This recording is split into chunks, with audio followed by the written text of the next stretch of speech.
Struggled in Pietermaritzburg. Conditions pretty peculiar to Pietermaritzburg. They lost the toss, sent it to bat, bundled out for 89. Yes.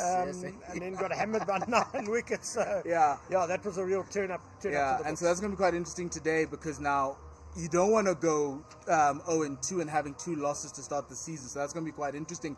Because, Dave, they play a side who are going to be looking for revenge. They've got 5 guys from last year's final in their side. Obviously, 2 of them also went across to come play this for the Lions. But they won in a rain-affected game in the Northwest in Potch against the Northwest Dragons. What are Western Province looking to get out of this? Because it is early doors. Western Province, obviously, middle of the log. They've got that 1 win. But what else would they be wanting to show us today? I think the crucial element that they'll take away from that game is performances. I think people standing up, like Kyle Verreynne getting that 100 in that first game. It was 100 of 65 balls. Absolutely. It was positive for him, and also for him to lead from the front as captain is crucial. Any more in contribution with him as well, it's going to be an important thing that they'll look to build on as the season goes along. This Wanderers record will be slightly different to that of Northwest, the Dragons pitch, so we'll see how that plays out today. Yes, and so we've had the toss, gentlemen, and the Lions won the toss and will be batting first. That's going to be quite interesting for them to lay the foundation. We've got changes to the sides, and I'm going to ask both of you to talk about the changes for me, the team. I'm going to start with Ken with the Lions. The Lions have changed Tsepo Ndwandwe, who they acquired last year from the Warriors. He was the spinner that played in Maritzburg. Now they've got Ngaba Peter, who is the leg spinner who they've acquired from Division 2 side Border. That's an interesting change. Very interesting. I think Wanderers traditionally quite often teams don't look to play 2 spinners. As we saw in the recent international South Africa, Australia, it can be a tough place for spinners, and especially wrist spinners. And Ngaba Peter, of course, being a young leg spinner, very exciting prospect. He'll enjoy the bounce that's generally on offer here at the Wanderers. But very exciting call, and we wish him the best of luck. And in domestic cricket, leg spinners have always been quite successful. If you look at how Sean van Berg's had an entire career of a decade and a half, just confusing batters all the way, and we see Tabari Shamsi in this format of the game also doing the same thing. Can Ngaba Peter be that guy that the Lions are looking for? Because the Lions have been looking for a wristy type of spinner. They've got Bjorn Fortuin, who is world class, but to have Ngaba Peter as a spin fielder could be a masterstroke, and it's an interesting one to see how the coaching staff view him and how he performs. Yeah, I would imagine they're looking for wickets from him. That's generally the role of the wrist spinner in the middle overs, and especially maybe even in tandem with a guy like Bjorn Fortuin, who we know can keep things really tight, will bowl probably a bit with the new ball as well. So it will be exciting to see Ngaba Peter. Let's not put too much pressure on the lad. If he goes for a few runs, fine.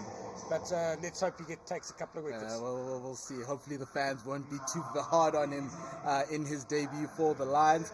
But Dave, Western Province has done a similar thing. We've seen Lions swapping spinners. The Western Province is swapping spinners. But this one's more of a like-for-like swap, right? But you could say it's a little bit more taking out youth for experience in a world where everybody wants youth, but Western Province is saying, no, we've got the experience of George Linda. Let's give him a ball. It's always an easier conversation when you have to drop a player because of experience coming back into the fold. It's never easy to drop a player, but certainly when you have somebody like George Linda, the quality of his ability to bat and bowl.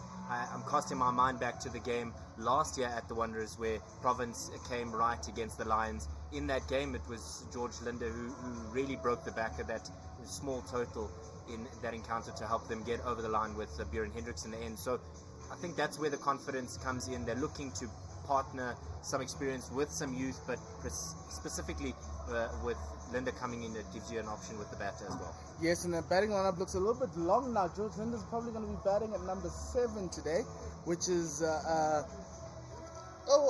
would say right for he is in a country that's looking for all-rounders. You kind of wanted him to bat a little bit higher. Gents, let's talk conditions, right? Sun's out, it's beautiful. This Wanderers pitch, looking at it, has a bit of grass on it. It looks as though we might be getting a runs fest today, and the bowlers might toil a little in the first innings. How do you see this one, Ken? Yeah, just looking from our vantage point here, straight down the pitch, you can certainly see there's a fair amount of green grass on that pitch. And did have a brief chat to the groundsman, Brendan Frost, before the game a little while ago. And he said he has left a bit more grass on it than for the one-day international between the Proteas and Australia. So, I think there'll be a little bit in it for the seam bowlers. But your general true, fast, good for stroke play, Wanderers pitch. Yeah, so the Lions expecting to score a lot of runs. Dave, from your perspective, a run scoring perspective, what total should the Lions be looking at? I know in the final they managed to get 329, and it became a catch me if you can type of situation where Western Province got put under pressure. I know that the Lions have a very power-packed side with a lot of Proteas in there and a lot of international experience, but this Western Province side are a year older than the disappointment of that final, and they would be expecting to be able to also catch whatever runs that the Lions put out. We saw obviously in the ODI here between South Africa and Australia fairly high scoring, and it became a situation of where the bowlers came through. Will we see something similar, or is it just going to be what we normally are expecting becoming that of a runs fest? Well, I do think that it's going to be an opportunity early for some wickets. With that green, you've got to always feel, as the bowling side, you've got an opportunity to take wickets early, but the Lions will hopefully look to turn around their batting fortune from the previous game, which was really a bit of a howler. Yes. And so we want to make sure we're ready to go. And as we see, we're getting ready. The Western Province team is moving onto the field, and the noise that you were probably hearing through our mics here is the Lions brass band that is greeting the opening pair for their first match here as defending champions at the Bull Ring. And the opening pair of Josh Richards and Ryan Rickleton will be coming through, and they'll be coming through with some fanfare as we let go of Ken. Thank you very much, Ken. Yeah, it looks like the Lions will come through and hopefully put a strong platform from which their middle order, full of middle order batsmen that are all-rounders as well, will be able to try and give themselves an opportunity to really set a high standard ahead of their bowling performance later in the game. Paul, what do you think about this Province side? What do you think they'll be looking for early, other than wickets? Perhaps a bit of a control. You want to limit the scoring as much as possible if you can't get wickets. And so you obviously, one of the best ways to limit run scoring would be through the taking of wickets. But the other thing is just finding that early line, that line that doesn't necessarily result in a lot of boundaries and allow the Lions to run away with it.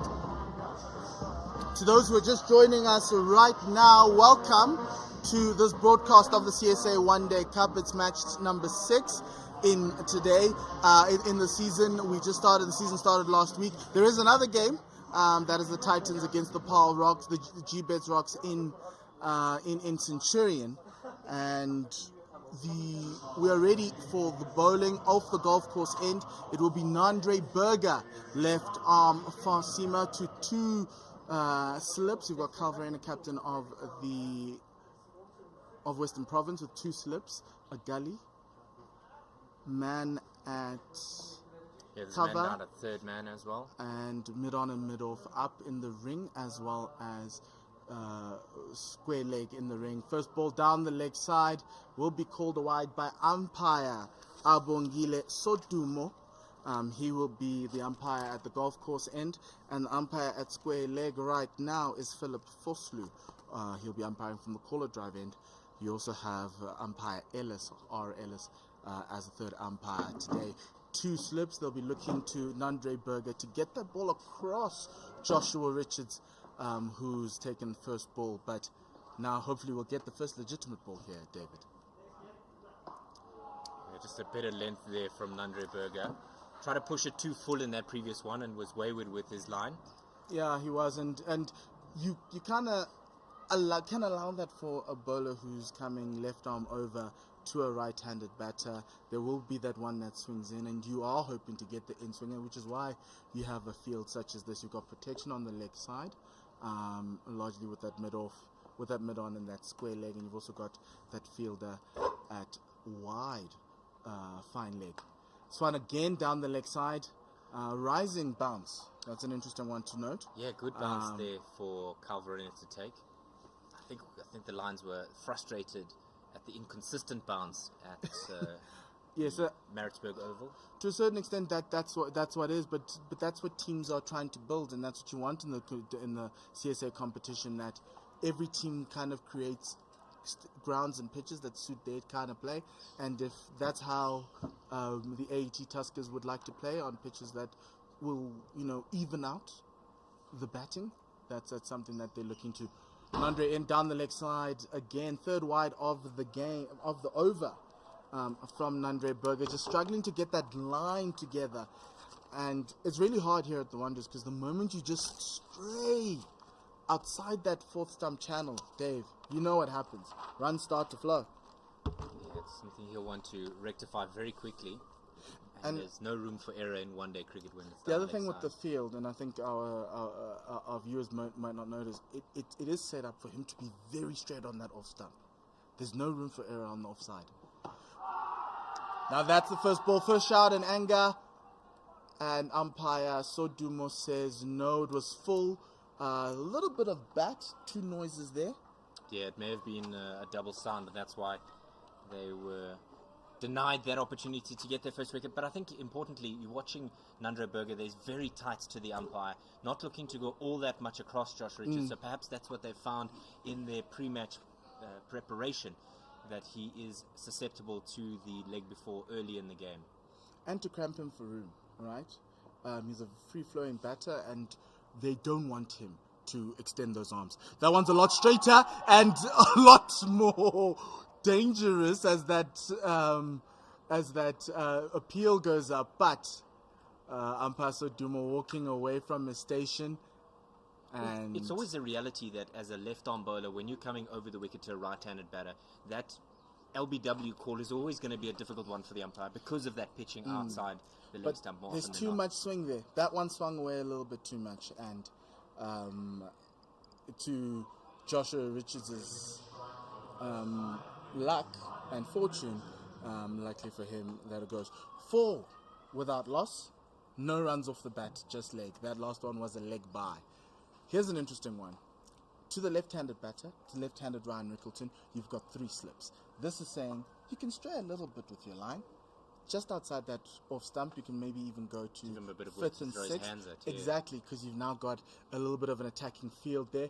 That player came out of, I think it was mid-off from the previous ball. This one is a lot straighter and through in. And that's the line they're looking for, right? That's the line you're looking for.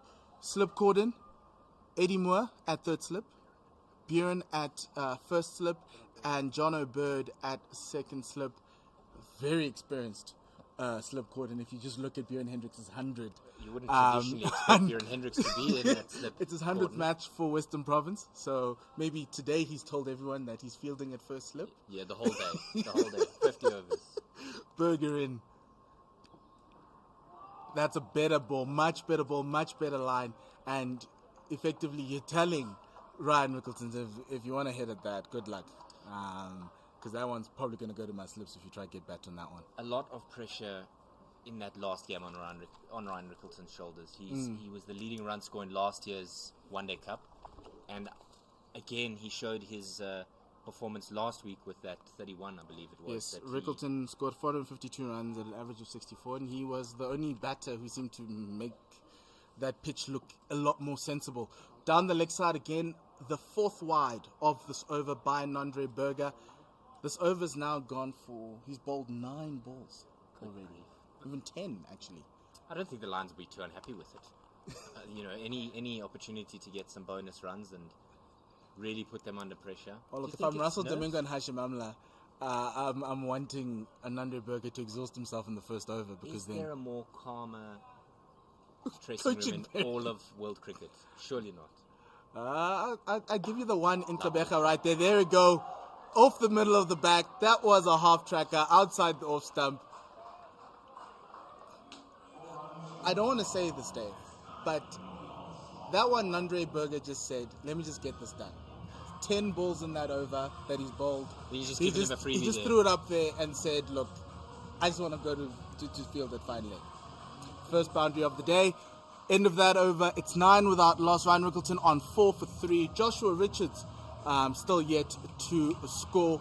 The other 5 runs coming from 4 wides and 1 leg by.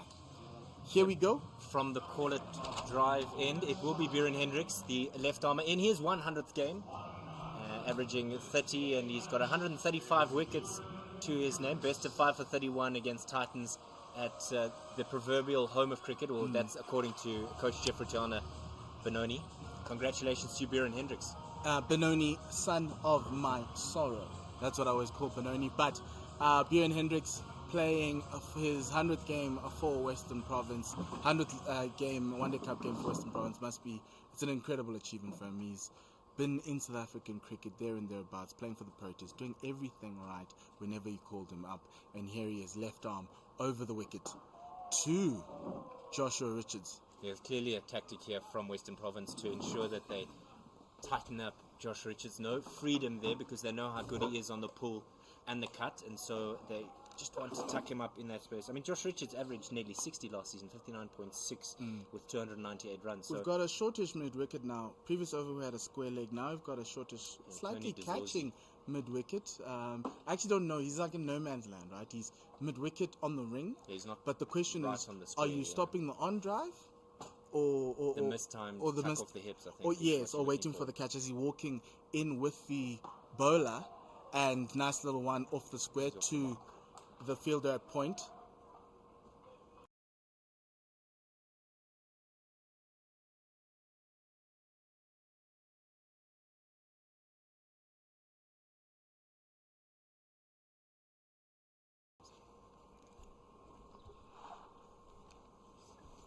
Okay, 10 without loss. The score is off of that single.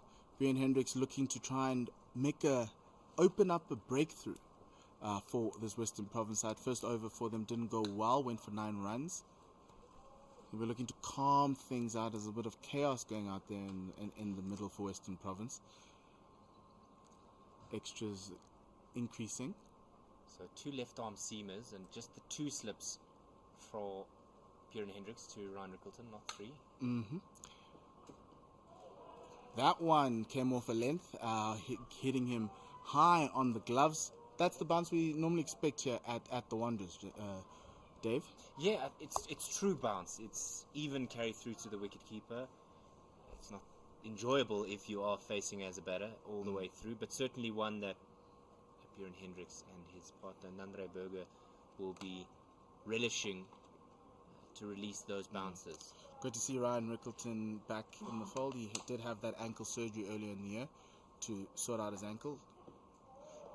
Now that is a really good outswinger there. If you saw that, you would be smiling if you love good left arm swing bowling.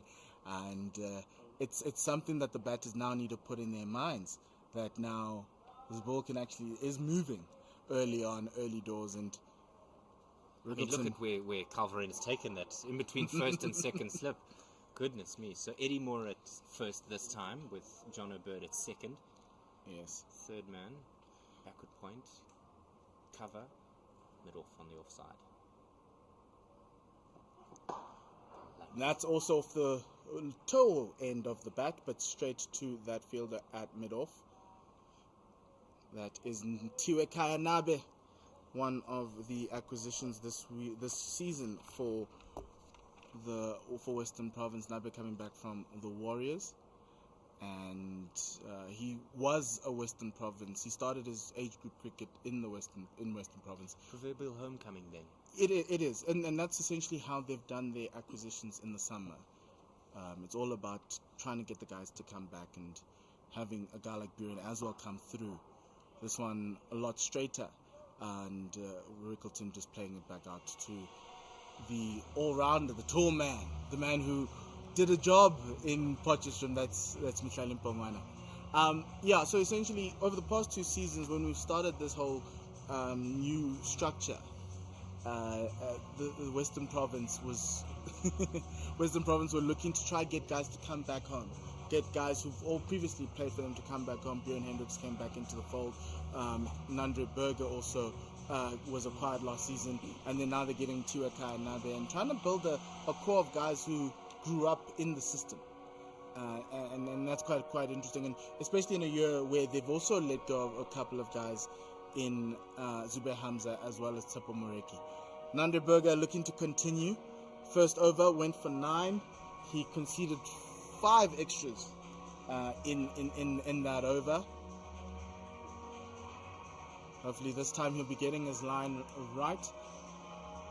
2 slips, backward point, cover, mid on, mid off. Mid on's very wide. You've got your square leg and fine leg and third man. Oh, that one was tight.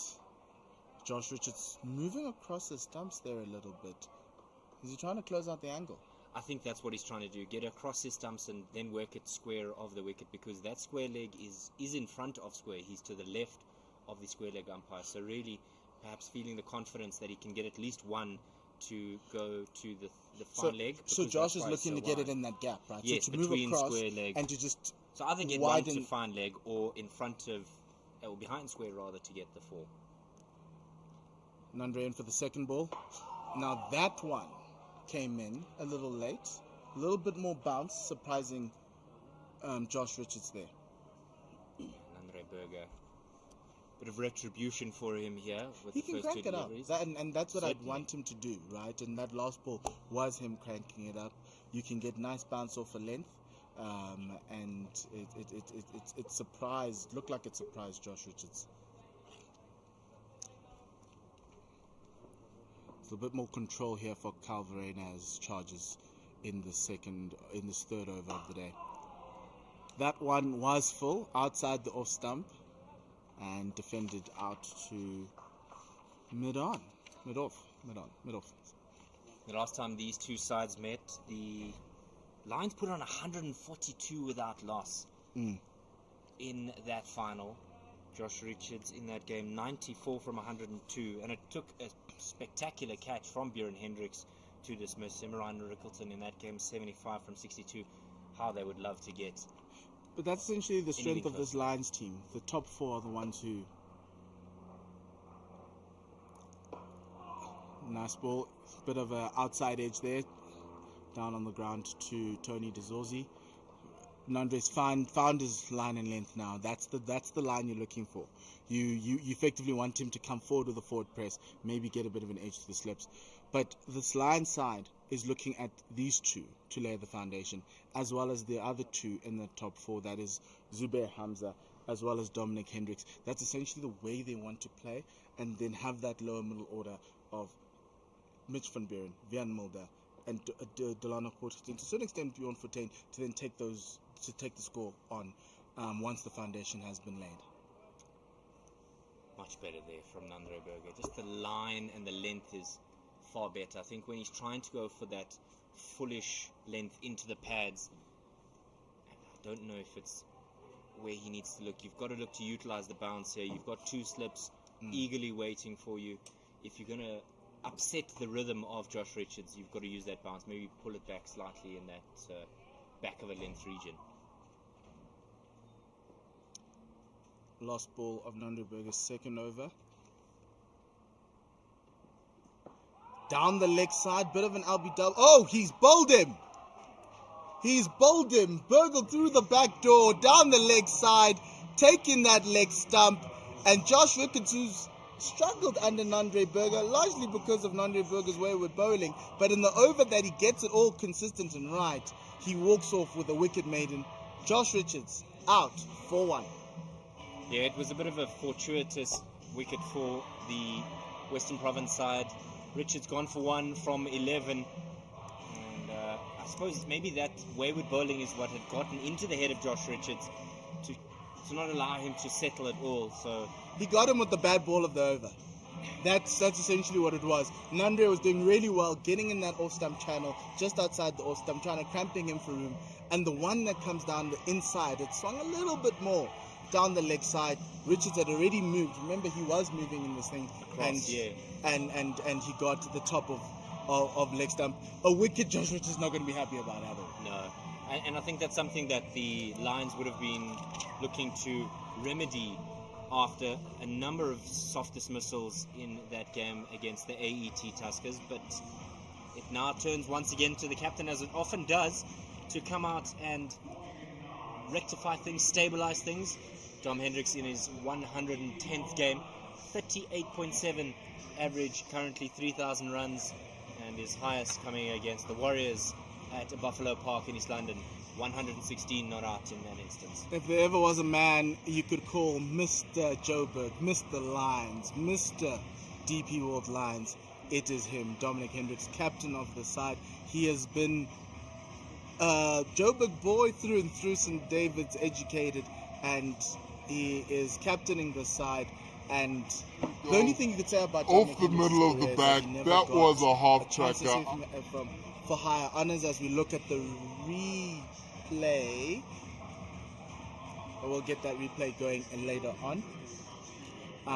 But he has, the only thing about Dominic Hendricks is that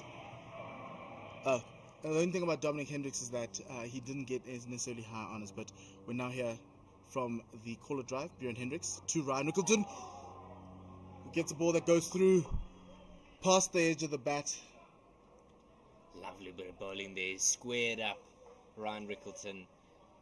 A lot of oohs and ahs from behind the stumps.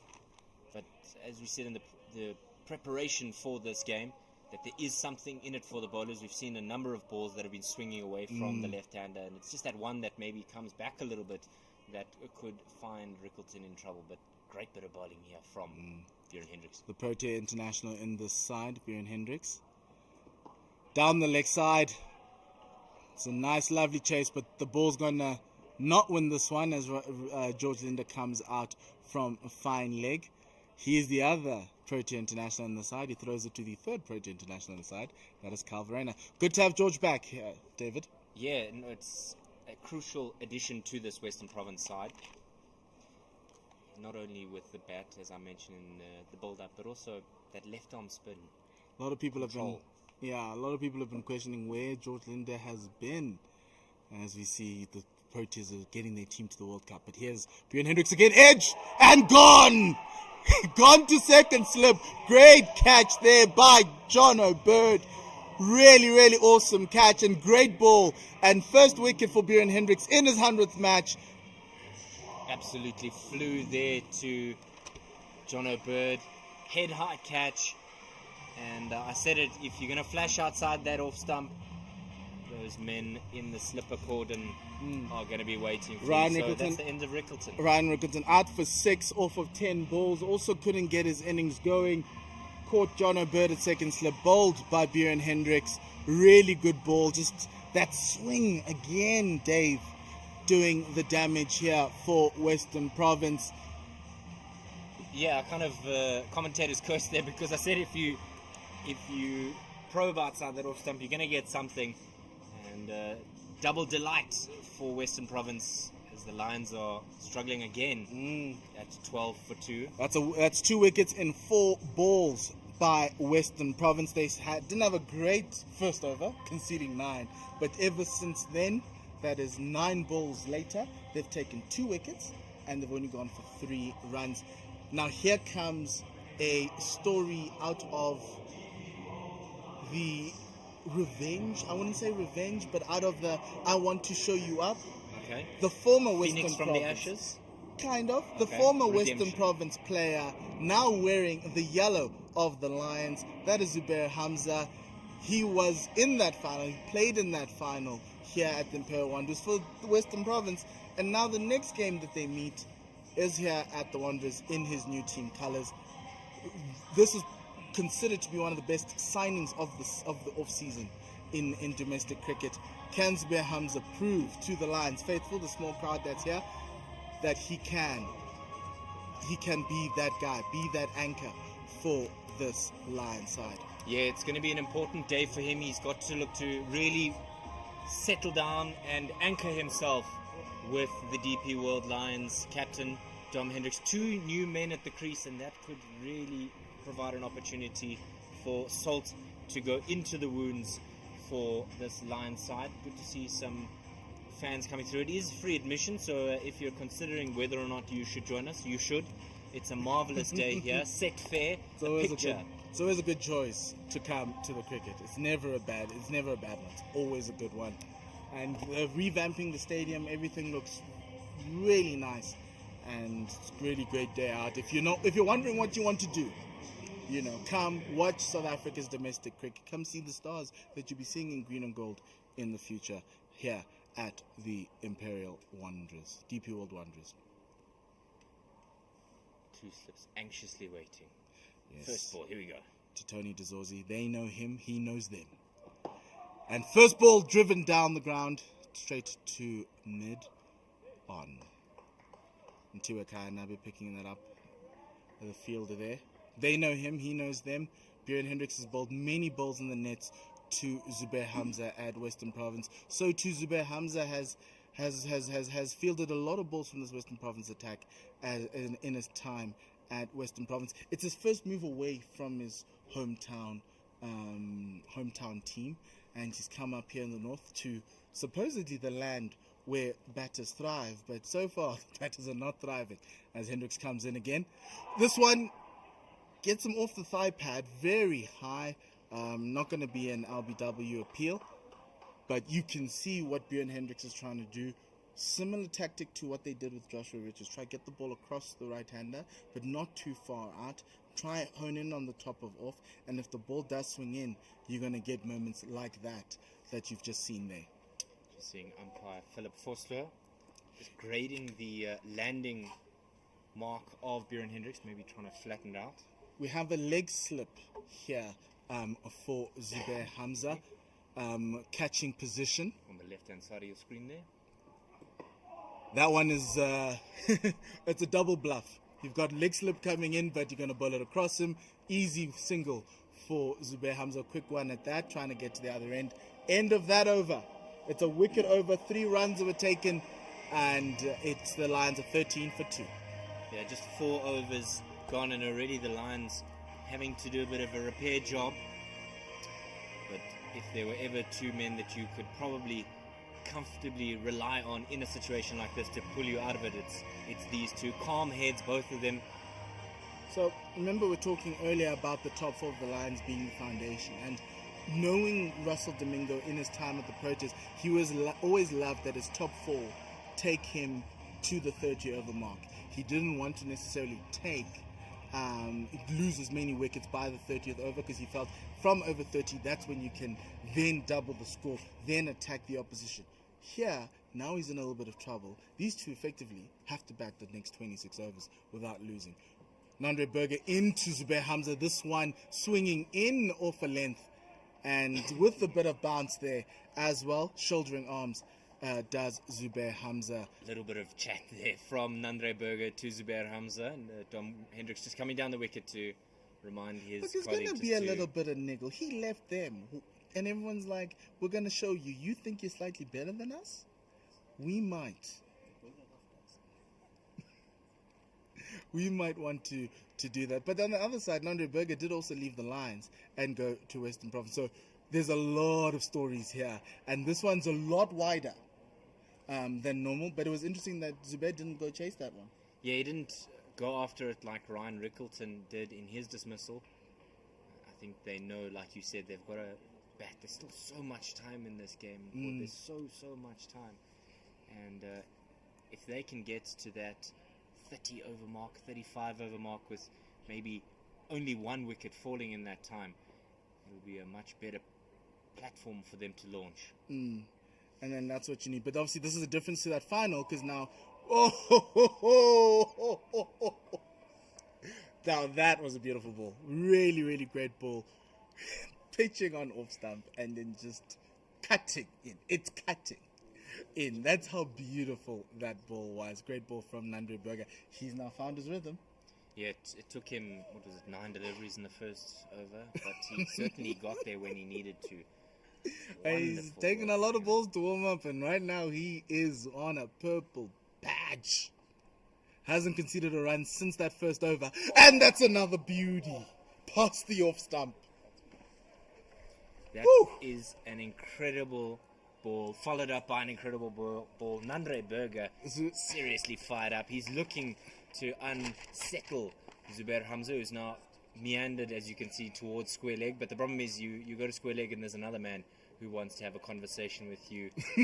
So there's no hiding from it here. If there was no such thing as an easy start for Zubair Hamza. It seems he thought he was going to get one in Maritzburg. That didn't happen. He got bowled out cheaply. And now he's facing the barrage of Nandre Berger, who bowls another one. So not as dangerous. Didn't tail in a little bit. Held its line straight to keeper Carl Verena, who catches it above his head.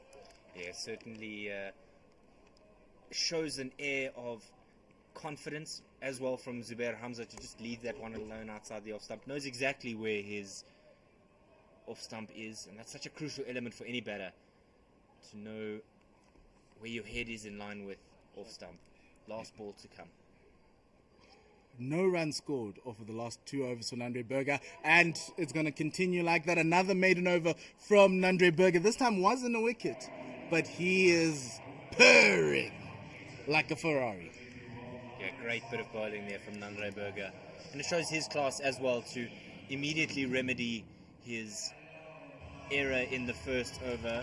It's a bit of a high five there from Captain Carl Verena, showing the confidence in his bowler as Nandre works his way out to find leg. It is an absolute glorious day here at the DP World Wanderers. Don't forget that you can watch all of the One Day Cup games live across the country, whether it be here or elsewhere. You know that you're covered. Waza Nawe. Be part of it. Everything that Dave said, but please add the hashtag on that. Yes. And yeah, it's a beautiful, beautiful way to consume domestic cricket, to have them entertain you and I. And right now we are being entertained. Western Province with their tails up. Bjorn Hendricks to Dominic Hendricks, who, as he's always been, a compact batsman, just letting it go through. Anything that's wide outside of Dom's not going to chase. You're going to force him to play here. That's his thinking right now, Dave. It's almost set up as if it were a 4-day game. And why I say that is a lot of leaving outside the off stump, a lot of kind of a 4-day length from these bowlers. It's just swinging a little too much for guys to throw their hands at it, knowing that they can trust that the ball's going. Now we're making an attacking change. Mid-on is going to third slip. That's Umihlali Mpongwana. A big, tall all-rounder for Western Province. Big things await him, that young man. Bjorn Hendricks with 3 slips this time. Same line, same length. That's the 6-stump channel. And Dominic Hendricks says, no thank you.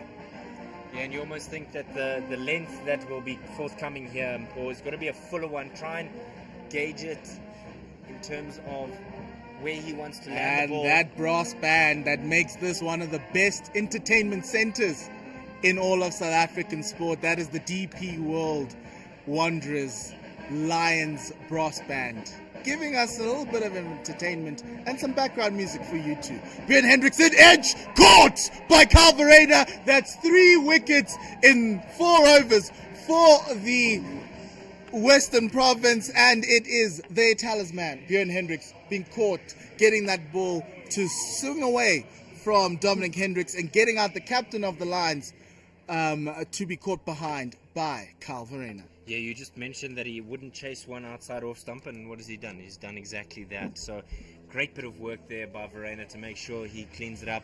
Hendricks is gone for a duck, and the Lions in serious trouble now. 3 down. I'll tell you the difference about that ball, David. Lions are 3 down, 13 for 3. As we were watching the previous balls from Bjorn, they were a lot fuller. Okay. Right, a lot fuller, a lot shorter. I beg your pardon, a lot shorter. The ball was passing the higher edge of the bat to the shoulder of the bat, and then when Bjorn dragged it a little bit fuller, as you said earlier on, it enticed Dom Hendricks to come and play, with Dom thinking that ball's not necessarily going to swing away, and he having to play at it. And lovely catch there by Calverain, and the rest was history. Ross Brian Band, Mulder, the new man at the giving wicket, us a little bit of making entertainment sure and some that, background music. he wants to be a part of Ben this game Hendrickson. and contribute a solid partnership with Zubair Hamza. But at 13 for 3, the Lions really are reeling at this. So point. here comes a man who, in my head, can only play cricket in the UK because he scored a bucket load of runs and an average of 60 batting for the champions of the One Day Cup in England, the Leicestershire Foxes. He was there. He was one of their best batters this season and the previous season as well. He was named One Day Cup Player of the Year last year, and this season he carried on even though he didn't win that award. Scored about 374 runs at an average of 63. Did Vian Mulder in that series, but Vian here in List A cricket averages 40. Having scored about 1,700 runs. He faces up to Bjorn Hendricks with 2 slips and a catching mid-wicket. And this one was full outside the off stump and giving you forward defense. Yeah, Mhlali Mpongwana is the man there at shortish mid-wicket. He's everywhere. He's at third slip. He's under your nose there at catching He mid-wicket. gives West Indian vibes. I mean, look how Big, tall he tall is. West Indians. But we also have big, tall blokes here in South Africa. We do. Jason Holder vibes? Well, certainly. Both I mean, like at him. batting and bowling. You know? Yeah, like he's really like, I love him. I think every time I've watched him play, I've always been impressed. There you can see Mhlali in screen. Now drive through the covers. Second boundary of the day there. No need to run. Just let the ball do the work. As Bjorn Mulder with a bit of a counter punch. It's been pressure all against the Wanderers, and he comes up with a boundary there to put pressure back onto the Western Province. 17 for 3. Just a couple of fans enjoying the glorious sunshine here at DP World Wanderers. But their home side in all sorts of trouble. We will be the one to dig them out. Will it be these two, or will there be more Western Province? Now we've got Success. 2 right-handed batters at the crease. Zubair Hamza. And that's the end of the 6th. 17 for 3. Mulder on 4. Hamza on 1. And this partnership just 4. Put 3 runs to the overs where the Lions fell in themselves. 2.8 rather. But I don't think they're worrying about run rate at this point. It's certainly just a matter of time at the wicket. Partnerships. The only thing for me with this Wanderers side that might be worrying Russell is the form of that top order. You know, you're saying partnerships, but you've obviously thrown in Zubair Hamza, who's a new party into this team, in and around all these other experienced Lions players who've been there for years. And so the question is, when will they start clicking? As the first ball from Nandre Berger outside the off stump, Zubair Hamza lets it go through to the keeper, no run. I think the balance of this province side is going to be better than the Lions side. And why I say that is, remember there's 5 Proteas that have gone to the World Cup for the Lions. Only Wayne Parnell from this province side was included in the last series. Mm-hmm. It allows you to prepare for your pre-season a lot better. I think you feel a lot more confidence in how you've gone about things. And to a certain extent, that's the question that I'm asking about the Lions. That's a toe-edge straight to point. Oh, what a wicket. What a wicket. Oh, Yeah, great catch there by Abdullah Bayumi. No, it's Yasin Bali. Oh, it's by Abdullah Bayumi. What a wicket. What a catch there by the youngster. He wasn't expecting that. We all weren't expecting that, Dave. Yeah, a bit of a waft there. And like you said, just catching the toe end of the bat. Zubair Hamza's gone for 1 from 11. And the Lions' woes continue. 17 for 4 now. And I think you spoke about Bayumi not really knowing what was going on there, because I think he had his heels flat on the ground as opposed to on the balls of his feet ready to move, because it came a lot slower to him than he was expecting. So that's the end of Hamza. Mitch van Buren projected to be the next man in. 17 for 4, and yes, it is 17 for 4. The defending champions are in all sorts, and here comes the hometown boy to partner the other hometown boy, It's a bit of a Kez and Scythians type of partnership here. Can they work together? We will find out. Mitch van Buren, he averages 50 in List A cricket, which is a really great average for Mitch, who, just like Vian Mulder, have come up through the Lions ranks, waiting for their opportunity. Mitch more so than Vian, but Mitch, the moment he got his opportunity, he has let it stick. And what I love about Mitch van Buren is that every season he develops as a batter, and now his team is asking him to do something that he probably hasn't done before, possibly carry his bat for 42 overs, 43 overs, and get the Lions to something that the bowlers can bowl at. Because now the targets of the 300s are still possible here, but you've got to bat well, Dave. Yeah, there's a lot of pressure on him and Vian Mulder to really see if they can dig themselves out of this hole. But Calvarena and his charges will be certainly cock-a-hoop with how they've gotten underway here at the DP World Wanderers. For Mitch van Buren, who's a right-handed batter, you've got a leg slip now. Two conventional slips, a man at point, Yassin Valley at mid-off, slightly more coverish than mid-off. You've got George Linder at mid-on, Tony DeZorzi at square leg and fine leg and third man. Western Province on the attack. That one was straight at that off stump, well defended by Mitch van Buren. Yeah, just a much fuller length that time. They're on the attack, tails are up, or you could say the storm is brewing because it's Western Province. No. Commentator bingo, maybe, I don't know. Tick it off on Tick your it off. On your card. Unnecessary cliche one. Yes. Oh. Very attacking field here by Calvarena, loving the captaincy so far. Nandre Berger, full outside the off stump, defended out to Yassin Valley, who too has been a journeyman, 34 years of age, has played all around the country and finds his way back to Western Province. Really love him. Thought his career could have taken that leap up, but as such, in cricket, sometimes it just can't get it going and can't break through, especially when he came in that period where the South African Proteas batting lineup was so strong. Nandre Berger with two slips, that one going across Mitch van Buren, who lets it go through to Calvarena.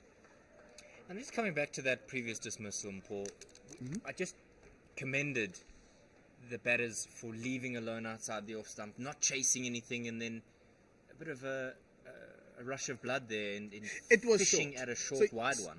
So I didn't think it was wide. I think it was straight at the body and it was short. And what Zubair thought was, oh, here's a freebie. Okay. And it hit the toe end. It's a timing issue. Probably hasn't had a lot of reps out in the middle end. You get these types of dismissals at the start of the season where it's more about timing rather than necessarily lack of execution. End of that over.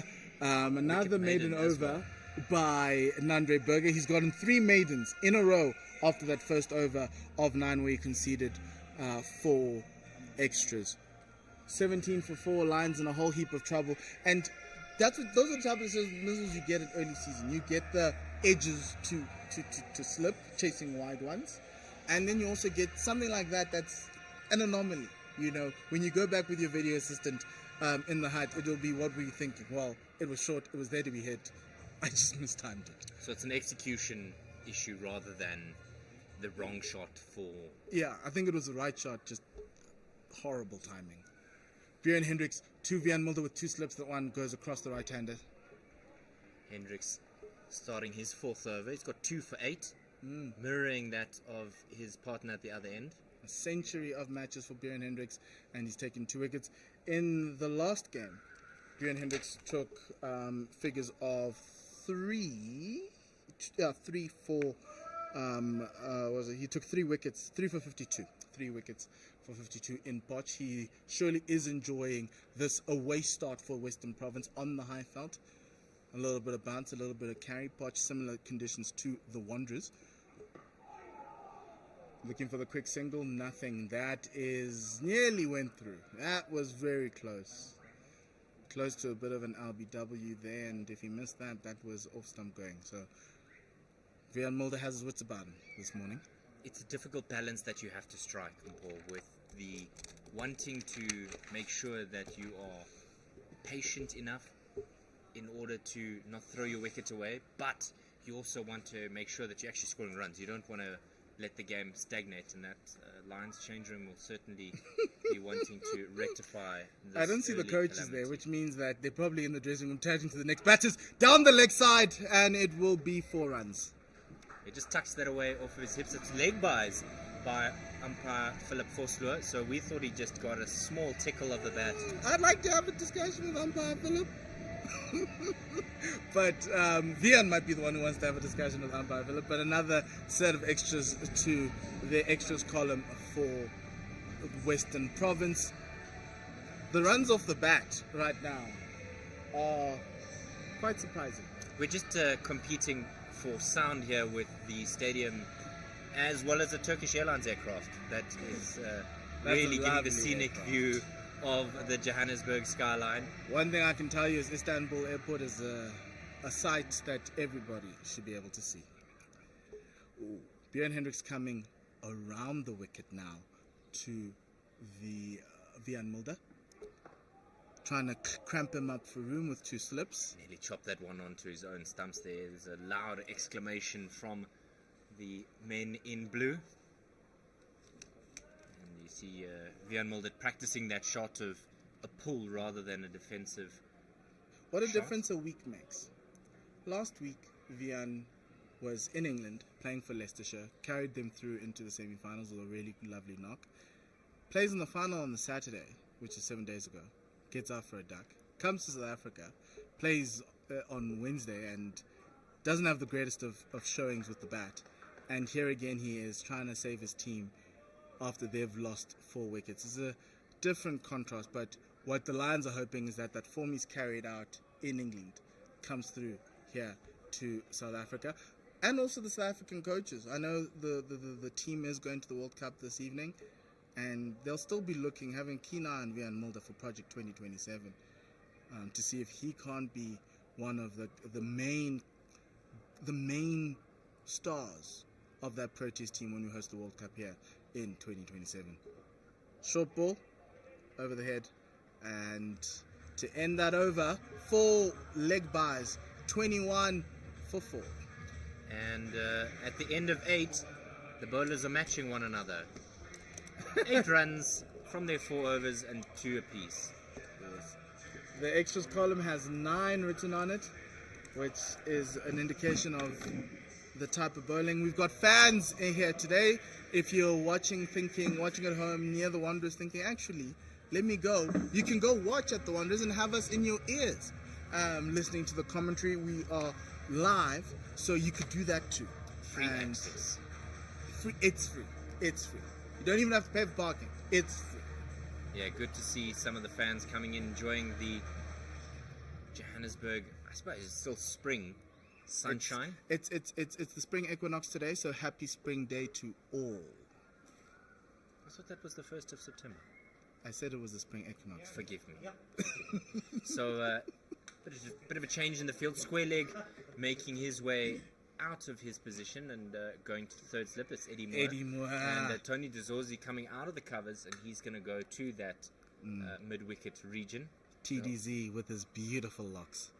So a real gap in that cover region, asking Mitch van Buren to drive, inviting the drive, because that's why Province he's got are on 3 the slips. attack. Nandre Burger to Mitch, gets the edge and gone. Off the shoulder of the bat, a little bit more bounce. Mitch van Buren thought he needed to defend at that, and he got the shoulder of the bat and he's gone. Nandre Burger coming back to his former employers and staring them down, causing chaos. Van Buren going for a duck, and the Lions' woes continue. 21 for 5 in the first ball of the 9th over. It's the 2nd duck of the innings, and they don't know exactly where they're going to go with this innings. It's a 3rd wicket for Nandre Burger. He's gone for 3 for 8. After the first over, we didn't take any wickets. He has gone for 3 wickets and no runs. Beautiful, beautiful bowling from Nandre Berger. Umpires were giving a warning there to Nandre Berger, just telling him to take a deep breath, a bit of a send-off there, as you saw with that last wicket. So just asking him to take a deep breath as well. Oh, look, we like a little bit of stick. It gives us a little bit of entertainment.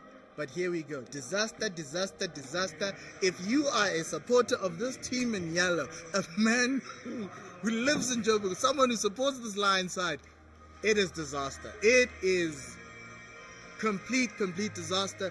Dave, we're talking about this earlier. You've got a new coaching staff in, and they've obviously set out their plans of pre-season. You've already lost the first game of the season. If you're Hashim Amla and head coach Russell Domingo, the plans of pre-season are now out the water. What do you do now? Well, I don't think it's a cause for panic yet, but certainly one for concern. 2 batting collapses in 2 games, and there's got to be some recovery. There's got to be some restructuring. Perhaps maybe just a change in terms of your batting lineup. Yeah. And Province are not playing around. New batter in, Delano Potgieter averaging 32 with the bat. He's just got over 1,000 runs. He's played 54 this day matches. 4 slips. Attack. Western Province. Down the next line. That's up in the air. That's going to be caught by George Linder.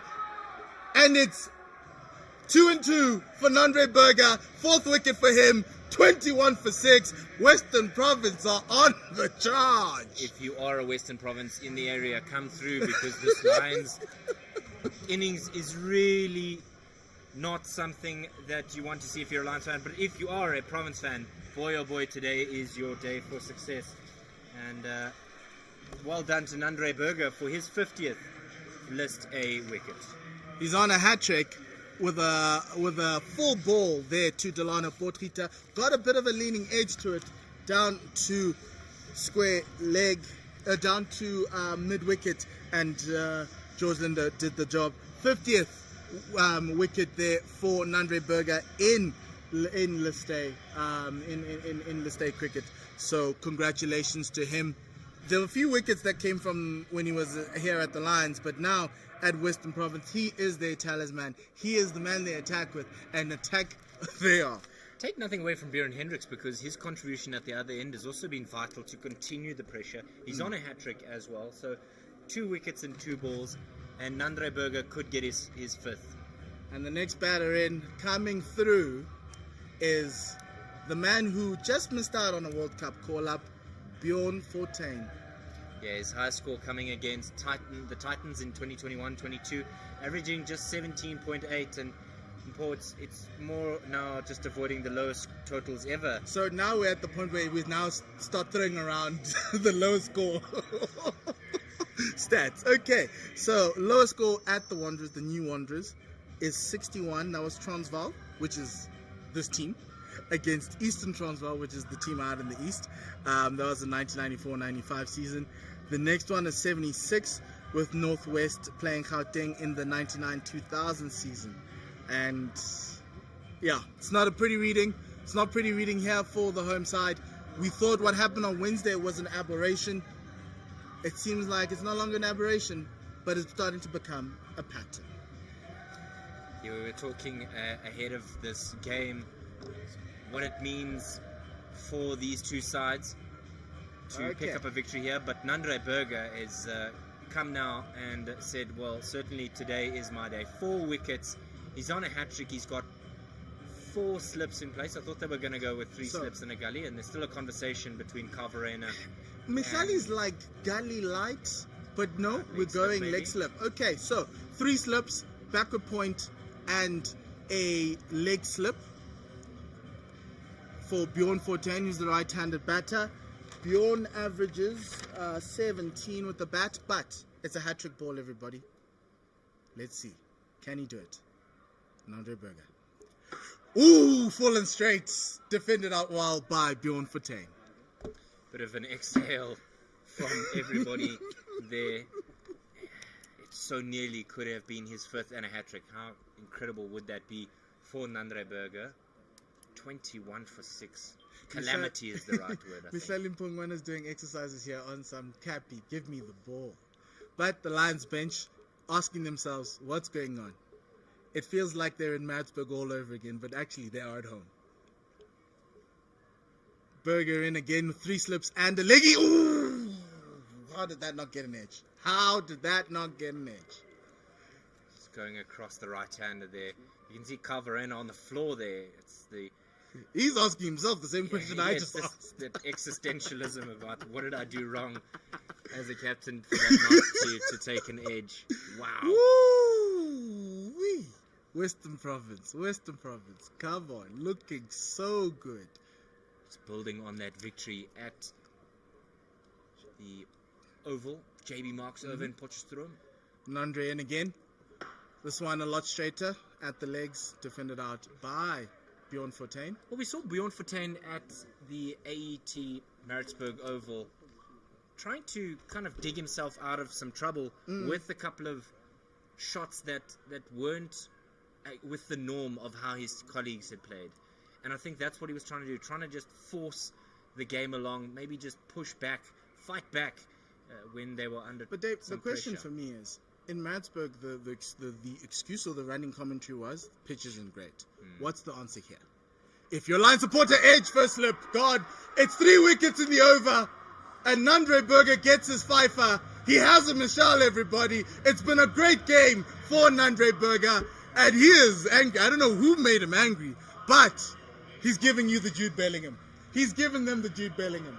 21 for 7, the Lions are in serious trouble, and as another duck goes back into the hut. Yeah, Cock-a-hoop, absolutely rambunctious in his celebration, and rightfully so. 5 wickets today for him. He got Richards, Hamza, Van Buren, Potgieter, and now Fortuin. It's the 4th duck in this Lions. What I'm going to say now is, please take out your commentator bingo cards, because that scorecard looks like a telephone number. And so they say revenge is a dish best served cold, and Western Province are serving it to the Wanderers, to the DP World Lions. They look great in that little hut, in their little bucket hats, but it's very, very despondent in there. I do not know where you look to when you're 21 for 7 after being bowled out for 89 by the AET Tuskers. We're probably going to be breaking records today, but not a good thing for the Lions. New batter in, Malusi Siboto, the Minister of Finance, because he says the same with the former Minister of Finance. His average is 13, having scored 627 runs in his 125th match today. He does have a high score of 50, but that high score was 13 years ago against Boland in Paarl. The Lions will be hoping for that, to just give them something. It hasn't been a great start to the season for the defending champions. And Dave, I put it to you, as Captain Calvarena is sorting out a side, is that this Lions team is not a September-October team. They're a November-December team. Last year, September-October was the CSA T20. They didn't do well there as well. Even in the 4-day series when they started, they didn't start off well. But November-December, that's when they were cooking. But the problem is now, in the One-Day Cup, lose this one, you're now staring elimination in the face. Björn Hendricks around the wicket to Vian Mulder. This ball is swinging, guys. Ladies and gentlemen, this ball is swinging. Well, it's only 9 overs old. It is. Well, not even from that end. Remember that they used 2 new balls, so it's 4 overs? 5. This is the 5th over for these balls. And the band is... The band is playing Time to Say Goodbye. Are they expecting to be home in the next hour? I don't know.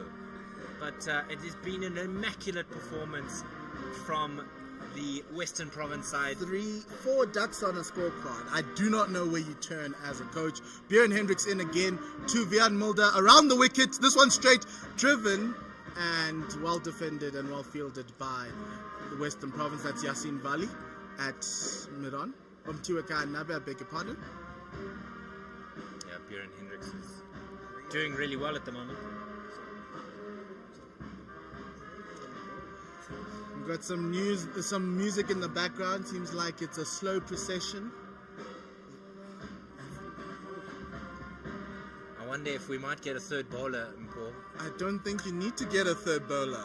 Just go with these two. They're already taking 7 wickets amongst themselves. Hendricks into Mulder with a pull to mid wicket.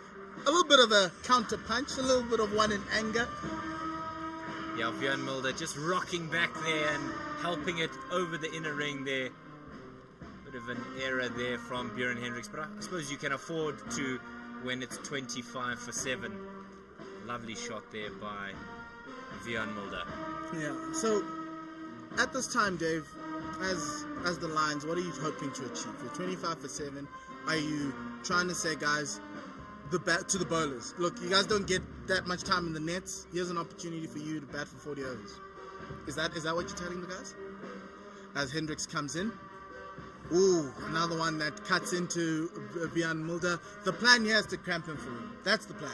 Cramp him for room and see if you can't get an edge with one that straightens away. Because he's going to play at that one that's slightly wide and straightens away. I want to ask the question, why did you choose to bat first? The Lions have decided that they would come into this game and bat. Yes, I understand they would have had the conversation with the groundsman, but 25 for 7, you've got it wrong 2 games in a row.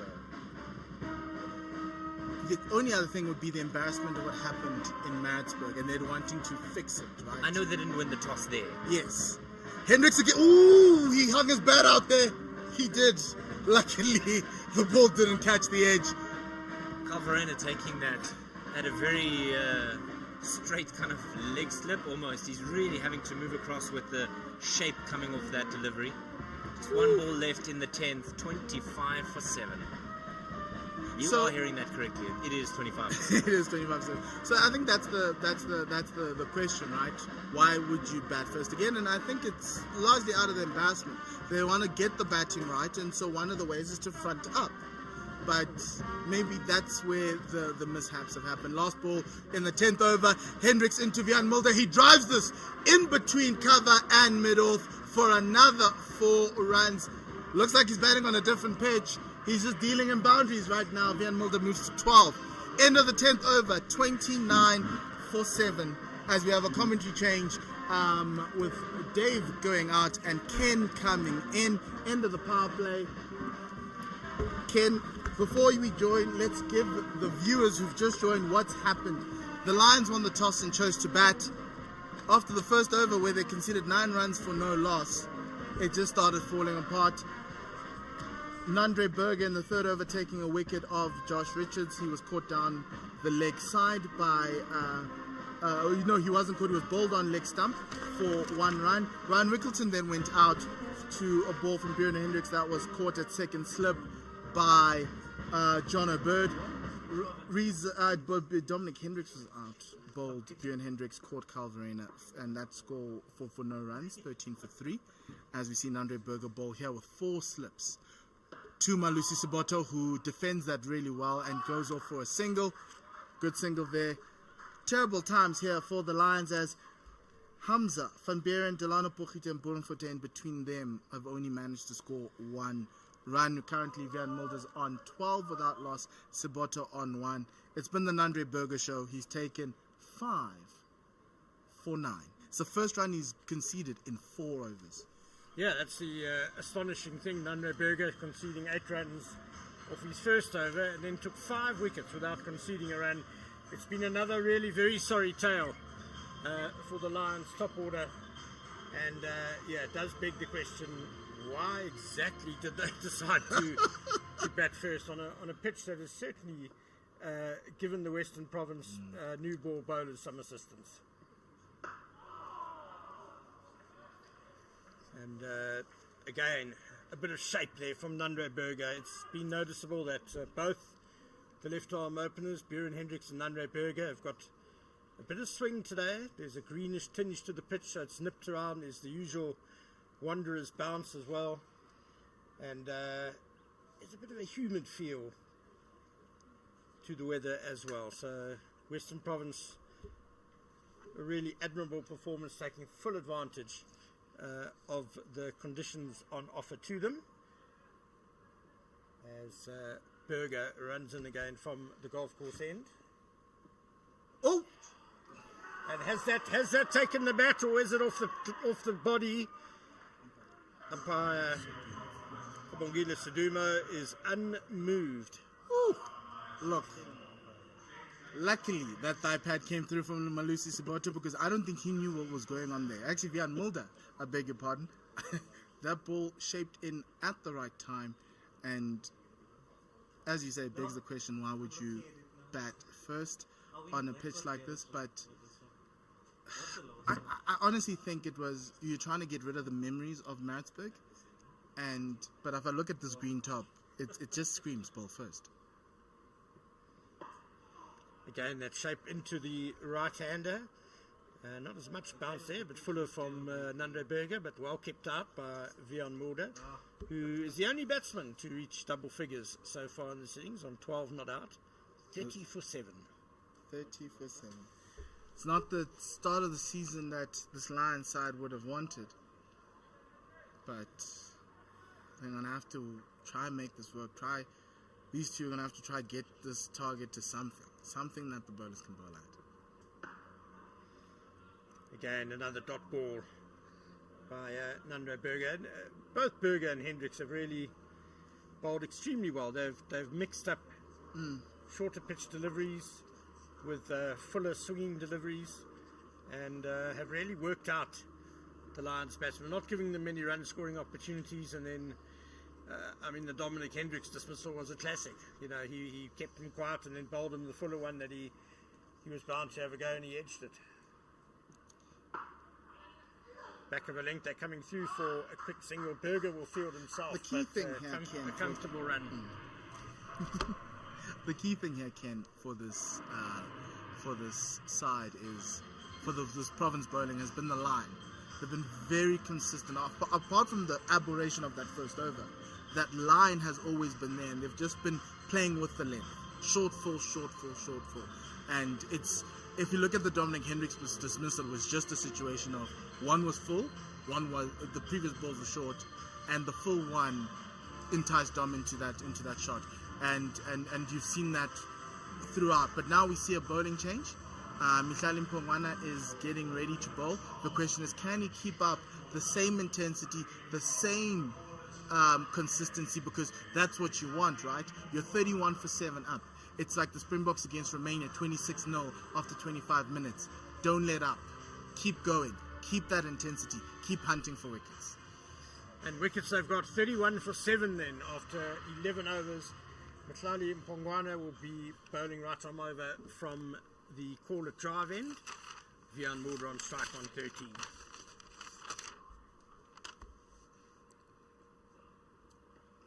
Starts with a leg side wide. Bit of swing there for him as well. He's got 2 slips initially as well. Nice Jason Holder-esque action. Only problem is he's letting his wrist fall away there at the point of delivery, and the ball now going down the leg side, kind of like a cutter, form, essentially. But I'm a fan of this kid. I think he's amazing. I think he's one for the future. Driven without much timing out to mid-off, no run. Yeah, Mihlali Mpongwana. I'm also a fan. Mpo, he had a very good game here at the end of last season for Western Province in a 4-day game. Certainly looks a very promising young all-rounder. Yes, especially in a country that's busy looking for an all-rounder. South Africa's the main Proteas top 6 being the best in the world, but having the worst number 7 in world cricket in ODIs is a question. But let's see what Mihlali can do here today. Good tight lines for these last 2 deliveries from Mpongwana. Marco Jansen, the worst number 7 in the world? No, didn't you watch him back the other position?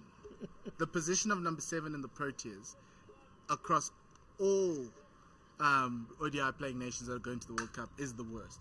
But the top 6, 1 to 6, the positions, the Proteas are number 1. And that's the dichotomy of this team that's going to India in this World Cup. But hopefully Marco Jansen can help us get ourselves from the bottom. Here's Mpongwana again. Overpitched, Mulder driving sweetly for the 3rd time in this innings through the covers for 4. And that'll take him to 17, and the Lions 36 for 7. Yeah, that one was over pitched, easy one for Vian to just come straight through in with a straight bat and manage to control the direction of the ball to that square leg to that point boundary. Good bit of a it's a nice counter-attacking innings, but when you're 36 for 7, it kind of doesn't mean much at this point in time. Pongwana sticking with the fuller length. Yeah, the good thing from Vian Mulder's perspective is that there's really no pressure on him to try and score quickly. He really can just bat for as long as he likes. At this point, with 7 wickets down in the 12th over. And Malusi is an experienced lower order batter who you can trust at an end, even against some of the best bowling. Even though obviously Nandre Burger is bowling on a purple patch right now. That's mistimed at this time by Mulder. Saw a bit of length and width there. Yeah, if the Lions will just be delighted to bat out their 50 overs at this stage of affairs. 7 wickets down in the 12th over. And I think that's the word going around in that change room right now is just get to 50 overs. Just use this time to get your eye in. Doesn't matter about runs. It's about getting to 50 overs. If you get to 50 overs, you've got something that you can hold on to and defend. Because right now 36 isn't something that you can hold on to and defend. Pongwana straying again down the leg side. He's had a slip taken away as well. Just struggling to settle here. I'd like for him to pull his length back a little. I think he's looking for that magic ball, searching for that magic ball. Similar to how many fast bowlers do at the Wanderers. They think if you pitch it full, it might work. And sometimes you just need to drag your length a little bit back, largely because of the bounce. And you might just find a little bit of joy there. Well, there has been a bit of swing around as well, so seduced by that. That's too full one. Again. Yeah, way too full. And Mulder will not get another boundary through the offside. That's good tidy fielding by Eddie Moore. And 39 for 7 after 12 overs. 8 runs off of that over for the Lions. They'll be happy to take that. Also happy with the extras, and I think that's something Western Province at this point in time still need a nip in the bud. I was going to ask Impo whether you keep Nandre Burger going and try and make a ruthless kill of the Lions innings here, but it looks like we are getting Bjorn Hendricks changing ends. Look, the intensity won't change. You're taking off someone who's been very good on one end with someone who's been very good on the other end, and it's his 100th match. I think Bjorn can even ask to open the batting today, and they'll allow him because he's fielding at first slip. He's getting the pick of the ends, and I think he picked the wrong end. So he's effectively said, Mihlali, 1 over, and then let me have a go at this golf course end, because this might be the end where the magic happens here, Ken. The only problem is he's not getting more slips. He's just only got 2 slips. Man at point. You've got cover catching there. Third man as well as wideish mid on and mid off. And the catching mid wicket. Sliding down leg, I fancy. Just a half appeal from Western Province. Yeah, Hendricks has only got 2 for 16, but he's bowled extremely well too, and not much to separate him from Nandre Burger and Paul. Yes, and we were talking about partnerships earlier. The bowling partnership between him and Burger, the 2 left arm seamers, has been so good on either end. No one was giving anybody anything, the Lions anything. And to a certain extent, I think that's the pressure from the caller drive end that led to the wickets on the golf course end, because you need to find someone you can try score runs off of. And Bjorn Hendricks wasn't giving you much. And Nandre, after that first over, gave you nothing. Just wickets. Off the outside edge. I'm loving the Malusi respect. Saboto's bat. I'm loving the respect the Western Province are giving Malusi Saboto. all the other top 6 batters got at least minimum 3 slips. Some got 4, but Malusi's only getting 2. And we're in like the 13th over, so conditions haven't changed that much. And we've got 2 new balls anyway, so the ball's still swinging. So it's just quite interesting that Malusi only gets 2 slips and everyone else got 4. Handy batsman, as we know. Here's Bjorn Hendricks again from the golf course end. Oh, just short of first slip there. The pace of Bjorn Hendricks just a little bit less than Nando Burgers. Here's a fun one. They've had multiple slips today. Obviously, John O'Bird seemed to be a staple, but Mihlali is now first slip. I'm assuming traditional first slip in Bjorn Hendricks isn't there. But Eddie Moore was in the slip cordon to start off the game. Are they just trying everybody, trying to see combinations? Yeah, I don't know. I would assume it's a specialist position, but everyone's having a go, it seems, today. Here's Hendricks again, trying to provide those slips with another opportunity. Oh! He's beaten him. Groping at that delivery, Malusi Sabata. And, those catches behind the wickets were certainly very interested there. How that didn't get an edge or even get the top of office up, like Malusi was squared up. And, good bowling here for Bjorn Hendricks. He's seeing what Nandre Burger has experienced for the first few overs in this match today. This one-day cup match. Lions in all sorts of trouble. And the Minister of Finance, former captain, as well as Vian Mulder, trying to bring themselves back into this thing. Oh, soccer ball went onto the field, and Bayumi, the youngster, putting one in the top bin, it seems. So might have a future in football, maybe playing for Cape Town Spurs or Cape Town City, who knows? Hendricks again.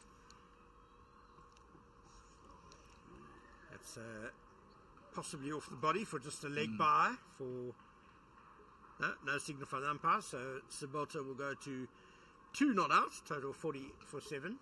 Yeah, Abdullah Bayumi didn't bat or bowl on his debut for Western Province. The same might happen today, the way things are going. I feel sorry. You might want to change codes if this carries on. I feel so. And as a youngster, you just want to get a chance. You just want to get that one over in, or even that one bat. But let's see, maybe today, if it is a low total, it looks like it might be a low total, he might just get an opportunity to go out there, express himself, and ease the pressure, because yes, it's a second game, but I think the pressure's still there. And another quick single here for Vian Mulder, just wide of mid-on. Singles very important for the Lions as they try and rebuild this catastrophic innings so far. 41 for 7 then after 13 overs. And that will be the first drinks break. And a convenient time just to recap the carnage that we've seen here in the first hour and a bit at the Wanderers. So the Lions won the toss and elected to bat first on a pitch that has certainly got a green tinge to it. And they got to 10 before the wheels really fell off in spectacular fashion. Nandre Burger got the ball rolling by bowling Josh Richards around his legs for just a single. And 3 balls later, it was Dominic Hendricks who was caught behind off Bjorn Hendricks for a duck. And it then took another couple of overs for Western Province to add their 3rd wicket, which was Ryan Rickleton caught in the slips of Bjorn Hendricks for 6. The 4th wicket fell with a score on just 17 when Mitchell van Buren was caught behind of Nandre Burger. And Nandre Burger was then on a hat-trick. In fact, it was in the 9th over when he removed Delano Potgieter for naught. Has to be said, a rather poor stroke. You didn't know anything about that ball. First ball and caught wide of mid-on. And Bjorn Fortuin also caught behind the wicket off Nandre Burger for a duck. 41 for 7, Impal. Can you believe what you've seen? I can, and I've had multiple discussions about this. The question's always been about the game in Maritzburg and around the preparations of this team, and from the news around this team is that they're happy with their preparation, but 89 not out wasn't such isn't a situation where you should look likely at as a aberration, as a one-time thing. And this team wanted to come today to prove that it was just a one-time thing. Now a pattern is developing, and then the question now goes back to the coaching staff as to what were the plans before, what can be changed, what can be done to get them through. If you look at this Lions team, it's packed with experienced domestic players. The only inexperienced is Peter Ngaba, who's been playing. It's actually Ngaba Peter, who's been playing in Border in Division 2 for most of his times, and he's a young leggy. But everyone else here has scored hundreds in that top six in this format, and have made a name for themselves either as Proteas or even in this league. So the question then is, how can you not get a team with a list like this to not give you a competitive score on 2 tries? And the first try came from a team that came out of Division 2. And so now you have that situation where what happens for game 3, because there is no tomorrow now for this Lions side. The room for error has now shrunk so much. But look, Russell Dominguez is an experienced coach. Hashim Amla is one of the best batters we've ever produced. I trust them to turn it around. But today now becomes a question of what does damage control look like. And if Vian Mulder and Malusi Siboto can carry this team for as long as they can, maybe the Lions can necessarily reproduce a similar bowling performance to what the Western Province has. We're seeing a bowling change now. Kaya Nabe. Yes, the new signing, or not so new signing, the return of the prodigal son, Mtiwe Kaya Nabe. He left Western Province to go and see if he can't find his fortunes elsewhere. Did quite well for the Warriors last season, but now he's back in this Western Province side.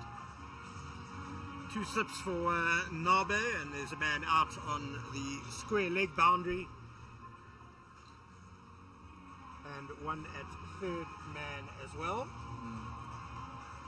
41 for 7 then after 13 overs. Vian Mulder will be on the strike. He's on 20 not out. The only batsman to reach double figures so far. And obviously there's a huge responsibility now on his shoulders to try and haul the Lions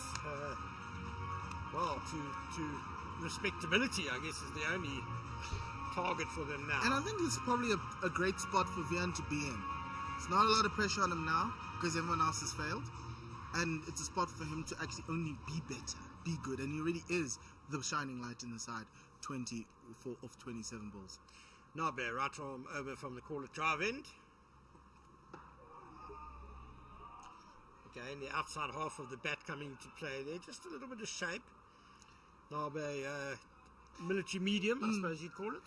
Tricky prospect on this type of a pitch, largely because with the grass on and the bounce that the Wanderers can give you, it can convert a military medium bowler into a little bit of a cannon fire, a cannon shooter. So it's going to be quite interesting to see how Vian matches that pace, because all you need is an effort ball here. And that will go down to the man on that deep square leg boundary for just a single. Western Province have mixed it up well with the short ball today.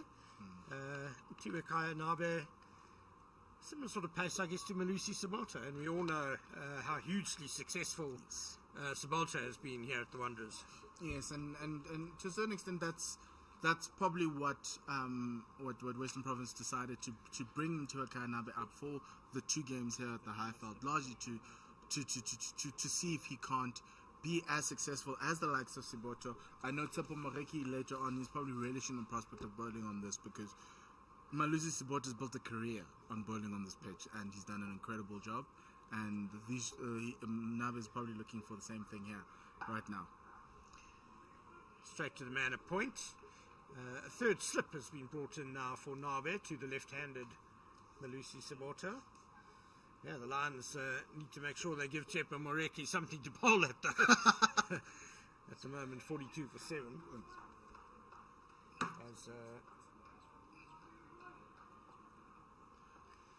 As Pongwana lasted just a single delivery at slip and has now reinforced the offside field. As Nabe coming around the wicket now. Well, they're moving Mpongwana out. He was at back at cover. Now he's moved to mid off, and they're bringing Tony DeZorzi in, kind of letting you know that yes, Mpongwana is a little bit more versatile. Maybe they're looking for someone with a little bit of legs, a little bit of range there at mid on to try to chase down those balls going to the boundary. I think the changed angle from Nabe as well. Here he is again around the wicket and tapped around the offside for a quick single. Nabe no longer taking it across the left-hander. Look, and I've always been a fan of bowlers who can at will just change ends, change sides of the wicket and be as accurate and be on the money. And so far, Tiwakaya has been on the money.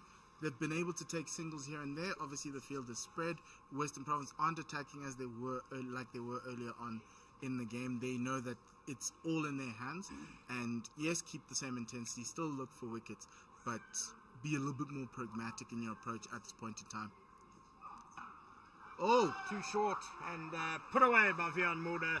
That's another boundary through the offside for him. He'll go to 29 not out. And the Lions have not quite past the 50 mark. 47 for 7 there. Nearly there, Ken. Nearly over. There. Anything short of Vian Mulder, everybody knows he will dispatch with glee. And it's good to see that he's found his timing, he's found his rhythm, and maybe it's a case of having played in the UK and having played in that One Day Cup in England, right? Having had a full season, he had 10 games already in that season, and now he's coming here to South Africa with a team that is playing their second game, but this is his 12th game. This period. Bjorn Hendricks into his 7th over. Yeah, just hanging it out there for Malusi Sabota, who won't be tempted. 2 slips for Hendricks and third man and fine leg back. Yeah, I think with the field that's been set for him, he's being required to just be outside that off stump, get the batter to play. And now we're seeing a field set that is a 7-2 split. More seen in 4-day cricket. 3 slips, backward point, cover. You've got a mid-off as well as third man. That's a lot straighter. Yes, and away shape again from Bjorn Hendricks, and the Lions will get a single off the outside edge towards third man for Sabota. He goes to 4, 48 for 7 now. Yeah, it's an interesting tactic that they are using to Sabota. Good line there, that ball. You got to make your tail enders play as much as you can, right? To try and be able to get the wicket. Sometimes the beautiful balls that you bowl to the top order, they're not as the low order is not as good enough to get an edge on. So it's just a bit of a change in strategy. Hendricks stays over the wicket to the right-hander, tucked away by Mulder. Bit of a hesitation in the single, but it was always a comfortable one. 49 for 7. Yeah, one away from a big milestone, Team 50. It's taken 9 batters to get there for the Lions. Here we see but essentially that single was to bring Malusi Sabota on strike. I think Bjorn wants to bowl a lot more to him. He's got 3 balls at him with this 7-2 offside field. He's going to hang it out there, hoping Malusi bites. And he does. But wide through the gully, wide of the 3 slips, and that is the Lions 50. When they were 21 for 7, it was touch and go whether they'd get there or not. But it's taken them 94 balls, an hour and 25 minutes, and 6 fours, of which I think Vian Mulder has hit 4 of those. Yes. Look, they've reached the team milestones, taken 9 batters to get there. Got to celebrate the small wins, even though it's looking very horrible. Hendricks again to Mulder. Nicely steered down to third man for a single. I think Western Province will still be happy with that single. They've got a plan with Saboto. The last ball he edged. The ball in the previous time he batted in Hendricks over. Got one that got past the bat. So they're looking to try get this 3 slips going. I think they might need a gully, take that man out at backward point. If the ball goes to the backward point, Malusi Saboto is one of the best batters in the world. Move that man to gully, but they're not going to do that. They're going to stick with 3 slips and that backward point. And it's straight. It's, perhaps sliding down the leg side. Bit of confusion. And he has another wicket. Does Bjorn Hendricks. The LBW appeal has been successful. And myself, Ken, and I up here are thinking it's going down leg. It took umpire Saduma a long while, but what I will say is that right at the end of the ball's path, there did seem to be maybe a little bit of straightening into the left-handed Saboto. So he's gone for 5. LBW to Bjorn Hendricks, 5 off 13 balls. The Lions are powerless, 51 for 8. And that was the plan, right? We were thinking that they were looking to get an edge with the 3 slips, but it was the double bluff, the one that goes straight. Well, actually the bluff, because it can't be a double bluff. The double bluff is the one that actually takes the edge, but the bluff, the one that goes on straight, that gets the wicket with an LBW. And Saboto is out for 5 of 13 balls. Is LBW, Bjorn Hendricks. The next batter in that you're seeing on the screen is Tsepo Moreki. 62 matches in, 27 innings, 134 runs at an average of 11. His high score is 19 not out against the Warriors at the place I called Son of My Sorrow, Benoni. Jeff Turner, please don't come and fetch me for that one. In 2018-2019 season. Tsepo Moreki has also been a journeyman. He's been around the block, couple of teams, different teams. He's joined the Lions from Western Province. So same thing with Zubair Hamza. There's a whole I want to show you off with my new team type of vibe. But 51 for 8. I think Tsepo's just going to be holding on for dear life and trying to help Vian try get the Lions forward as much as possible. So 3 for 22 for Bjorn Hendricks in 7 overs now. Very clever bowling from the experienced campaigner there, Malusi Saboto, thinking that the plan was to have him caught behind the wicket and then trapped by the straighter delivery that was swinging towards the offside as well. Tiwakai and Nabe will bowl the 16th over now from the quarter drive in. Vian Mulder on strike. With a spread field, 1 slip and everybody spread around. And they'll take a quick single towards short fine leg. Wicketkeeper Verena, the Western Province captain, jogs across to do that fielding.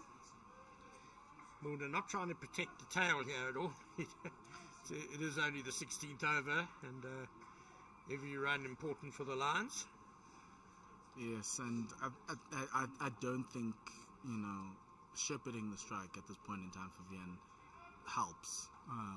Largely because you've got so many overs to go. You've got 35 overs to go. And if you're going to get 250, you're going to try to bring out the batsman in Tsepo Moreki. He did try with Saboto. Now you're going to try to do it with Moreki. There's that bounce from Nabe. Moreki struck on the hand. Western Province will know Tsepo Moreki's tendencies as a batter, so they're going to be working to that, trying to pull out all those files to say, okay, now we've had him in our team for years now. What is he most like, and how can we get him out? 3 slips now is the answer for now. Very full, but there's a bit of bat on it there. Moreki. 2 sounds there. 2 sounds.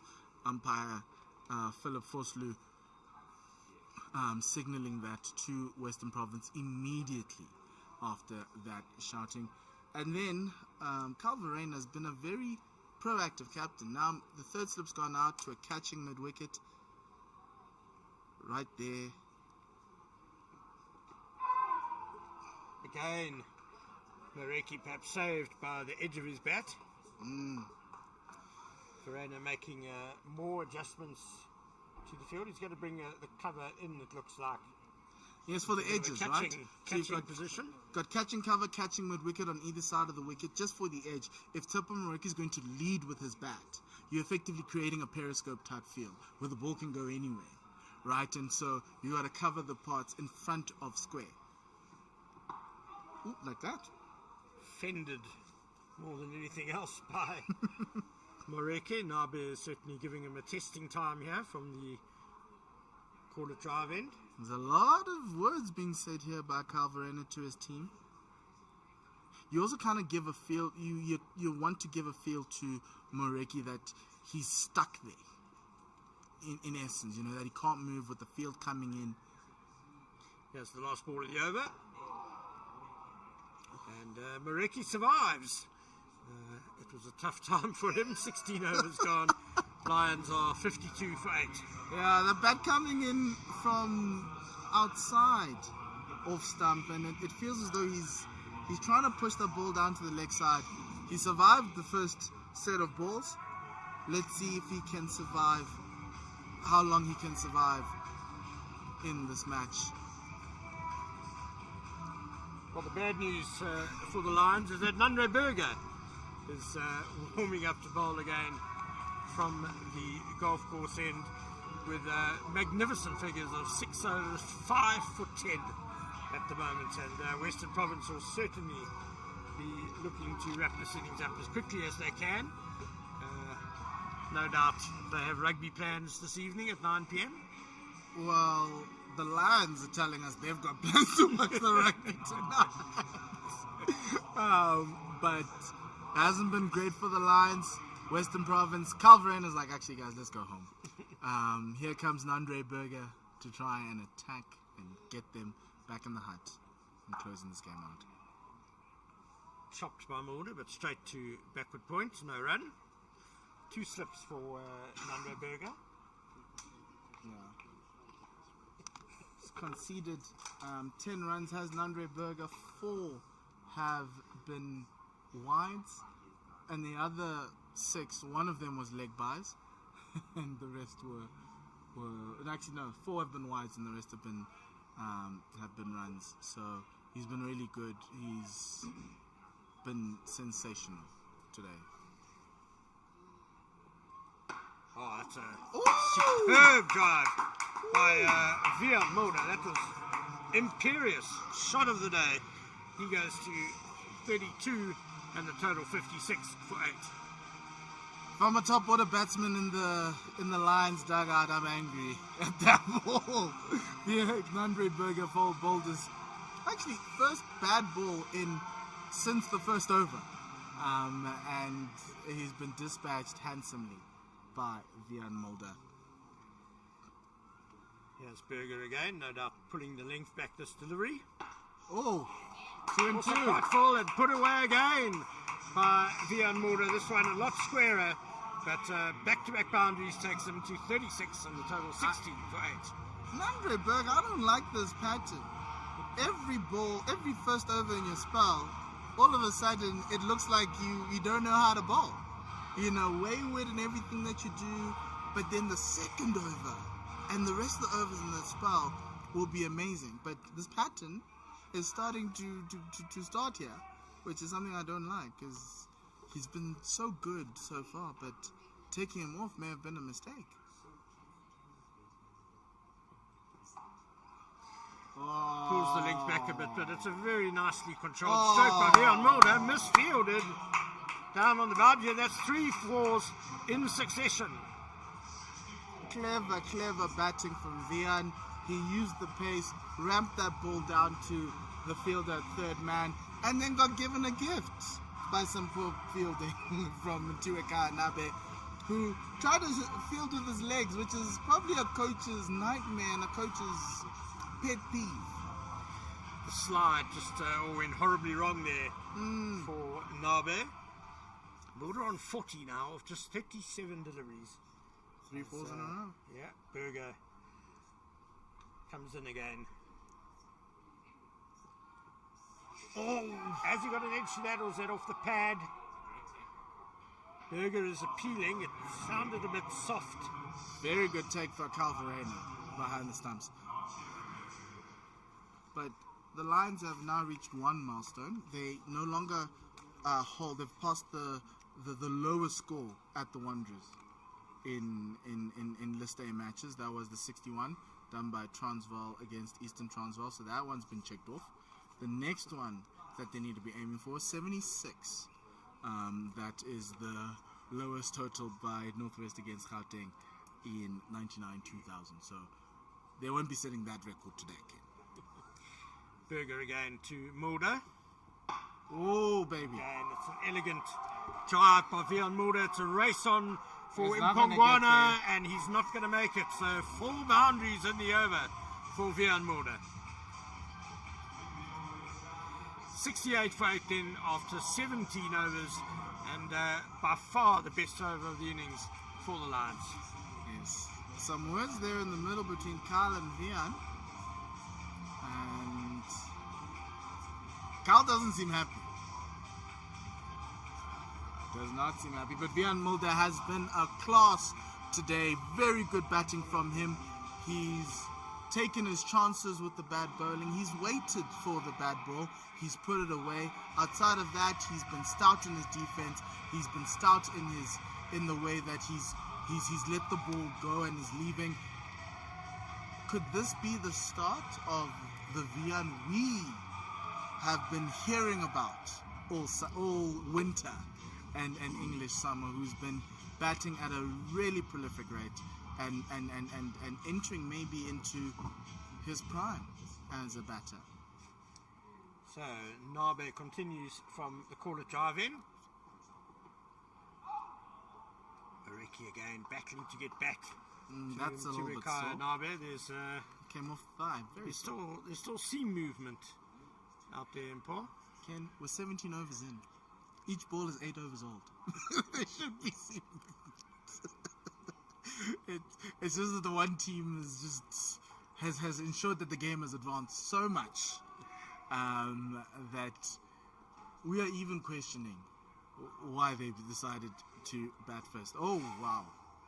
Well, that was ambitious by Tsepo Mareki.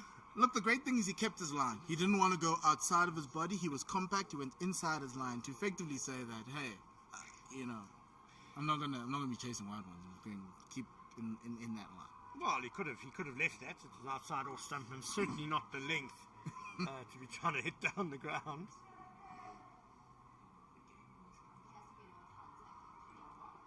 Ooh. Man at short mid-wicket takes care of that Yeah. one. There's a short mid-wicket and a short cover. And he's there for that shot, just that shot, but the one that pops up. So it gives Mtiwaka Nabe I think it's a hard task to ask a bowler to try aim at the stump 6 out of 6, right? But they get paid to do it, kid, so they should be able to do it. But I think, and largely because of that, Well, the ball down the leg side, right? You can always stray down the leg side.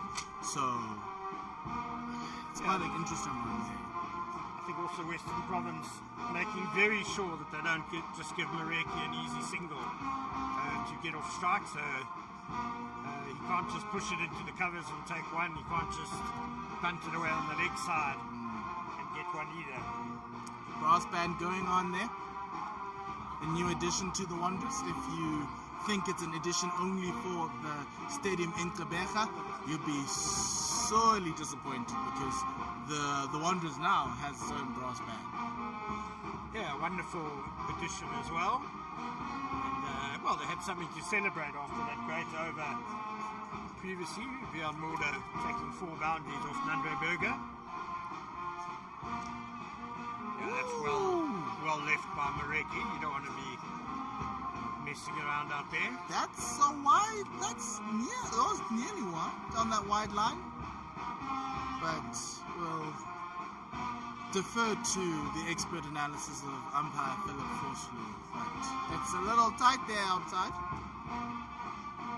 Also, I think it's too wide for a low order batter to try and chase a ball that wide. That's asking for a wicket. And again, that's too wide to Tsepo Mareki. Yeah, Yeah, now they're finding the red guideline there for the umpire.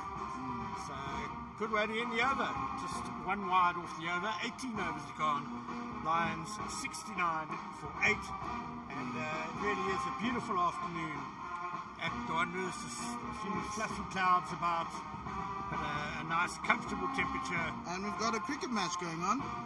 You could be part of this match and join them as a fielder. I think they are missing a few fielders right there.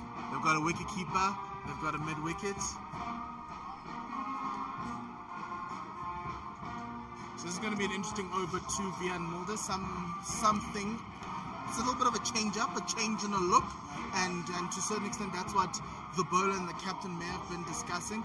Nandre Burger is going to be coming around the wicket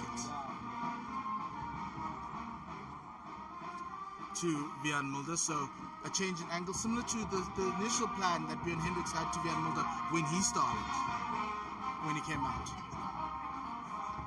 And almost predictably, he sends it swinging down the leg side. A good stop by Carl Verena, but Berger starts with a wide.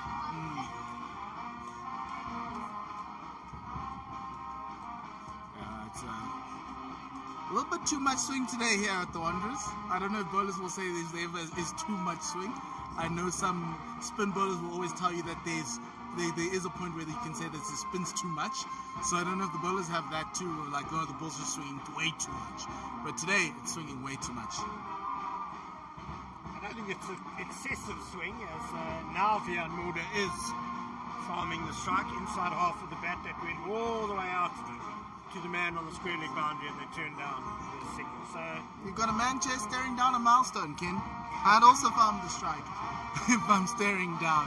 But Western Province trying to cramp him for room, not give him enough, not give him a chance to open, to extend his arms there, like he did in that previous over when he got the 4-4. So there is a cover sweeper as well for Berger.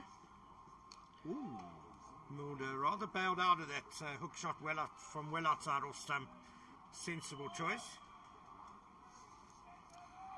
Yes. That was the quick one from Nandre. He just wanted to push that through as quick as he could to try just to make sure that if Vian did try to get bad onto that, it's quick enough for it to just go straight up in the air rather than off the middle of the bat. I'm loving the sparring match between Berger and Vian Mulder.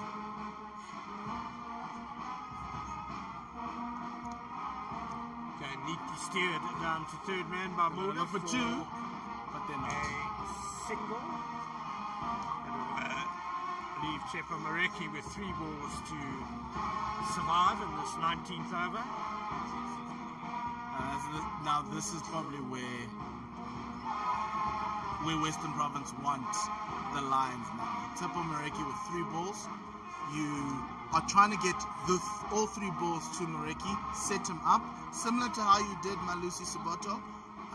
Make him think he needs to defend the stumps. And I think the plan is, and you can see with the middle stump guard there that he's looking for, the plan is to defend anything within the bounds of that of those stumps. Anything outside is not your problem. Do not play for that. So it's going to be quite interesting to see if Western Province gives him something that's too juicy to let go. Berger from around the wicket. And that's well played by Chepo Mareki into the colours. So I think next ball you'll see another one at the stumps defending, and you might see the third one, probably the one that holds its line and is slightly outside the off stump that might get the edge. Let's see if that plan comes to fruition.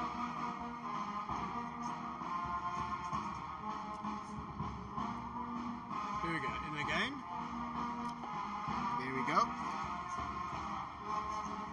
Solid defence from Mareki.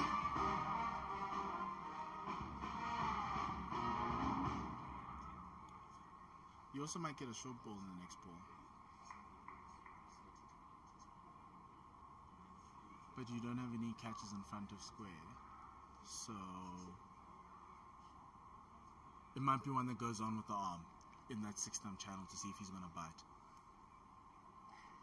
did see a short ball go to point earlier today. Zube Hamza, toe-ending one. Here's Berger again. There it is, outside the stump. Tsepo Moreki does not want to play with that one. 71 for 8 after 19 overs. Berger ending with the sucker ball full and wide and very inviting outside off stump, but Moreki declines. It's good planning by the captain and the bowler. They needed 3 balls at the tail ender because of the way Vian Mulder's farming the strike. They got the 3 balls. They had a plan at the time, which is great. Execution, they did well. It's just obviously they did not get the required result, but they will continue with that. Here's another 6 balls with Mtiweka Nabe to Vian Mulder. I think they'll be looking to get Vian off the strike as quickly as possible so they can then start to work on Tsepo Moreki. So Nabe has conceded 8 runs in his 3 overs. Hasn't bowled to Vian Mulder for a bit. He's been enjoying picking on Tsepo Moreki. Let's see how he goes. To the man on 45 not out. Elegantly driven again, but without any great timing. I like the use of word elegantly because that's what Vian Mulder always does. He always looks as though he deserves to be there. He plays cricket as though it was written for him. The question's always been, we just want a consistency in results and big knocks and that temperament that is required at the highest level. That's that a little low. Nabe just troubling Mulder now. He's obviously just nibbling the ball around a bit there. But yeah, you can understand why Vian Mulder, everyone got so excited about him as a young man, especially the batting. He just looks so good and well organised. Perhaps just not getting the number of runs that he would have liked to have harvested. Nabe again. Vian averaging 15 in Test match cricket and 13 in ODIs and Protea Green after having played 12 ODIs. He hasn't obviously played in every match, but having only scored 81 runs in ODI cricket is something that he probably wants to rectify. He's a better batsman than that, and we're happy to see that coming out a little bit today when there is no pressure. The question is, when there is pressure, can he bring it through? Nabe settling onto a very nice line and length there. Yeah, I think, Vian Mulder coming in number 5 today, whereas for the Proteas, he's always been seen as the all-rounder, coming in mostly number 7. It's a tough place to bat in limited overs cricket. And also different requirement, because then you're asked to bat at a higher strike rate. Whereas a player like Vian Mulder, who's grown up batting in the top 4, it's a different type of batting. Full toss by Nabe, and Mulder will be very upset that he couldn't beat the man at cover. It came off the bottom of the bat. John O'Bird just got a pasty there. That is sore. That is very sore. But it's part of the cricket game, and to an extent, that's where Vian, I think has to learn. And I'm happy that he's batting for the Lions at 5. I'd have loved for him to bat a little bit higher. I think he has that ability in him. But if you have Zube Hamza, Dominic Hendricks, as well as Rickleton and Josh Richards above you, 5 is still a good spot. Oh! Mulder just taking a little shuffle down the pitch there. Nabe responding with a wonderful delivery, pulling the length back. That seamed and bounced. And Mulder just managing to avoid getting the edge there. So 20 overs gone here at the Wanderers. The Lions having won the toss and elected to bat first, 71 for 8. And we have a change in commentary with David Mitchley joining me, Ken Borland, and thank you to Paul McLarney for his work over the last 20 overs. David, have you managed to work out why the Lions won the toss and batted? Not yet, no. Having a chat with the local presenter of Lions TV, Lesejo here, she couldn't really pinpoint either what has gone wrong, and the positivity for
Lions might just struggle past the 89 all out, which everyone felt was a disaster in Pietermaritzburg last week, or earlier this week rather. Certainly still within the lowest scores of all time at the Wanderers in List A cricket. This one is guided outside edge from Ngaba Peter, and it just bounces agonizingly short of John O'Bird at second slip there. That's So very nearly. nearly carried. That was very close. Ngaba Peter, I'm sure, as a number 11, will say to you that it was actually an educated edge. He knew exactly what he was going to get from it. Right. Soft hands and all of that. Absolutely. He knew exactly what he was doing. So Ken, perfect time then to change the bowling. No? Nah, just a bit of jest here in the commentary box. But Nandre Burger on the precipice, Ken, of greatness in having the opportunity to pick up his 7th wicket.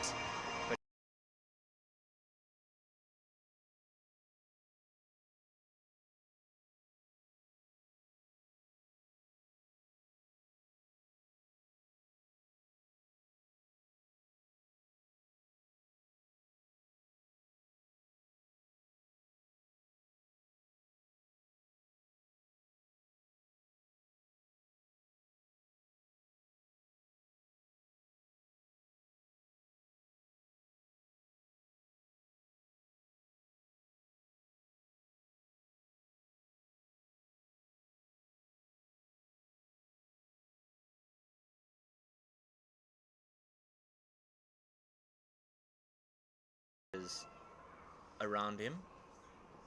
Short ball and a leaping Carverena applauding his bowler. Fantastic bouncer that by Nandre Burger. Really straight, just the perfect height as well in terms of where it passed Vian Mulder head neck area. There was a lot of heat on that delivery, and Vian Mulder very wisely was not going to take that one on. 4 men out.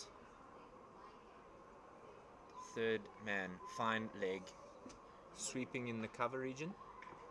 And this one's got a great bit of fielding there at backward point, certainly defying what should have been a boundary. Marvelous effort there, just getting across there.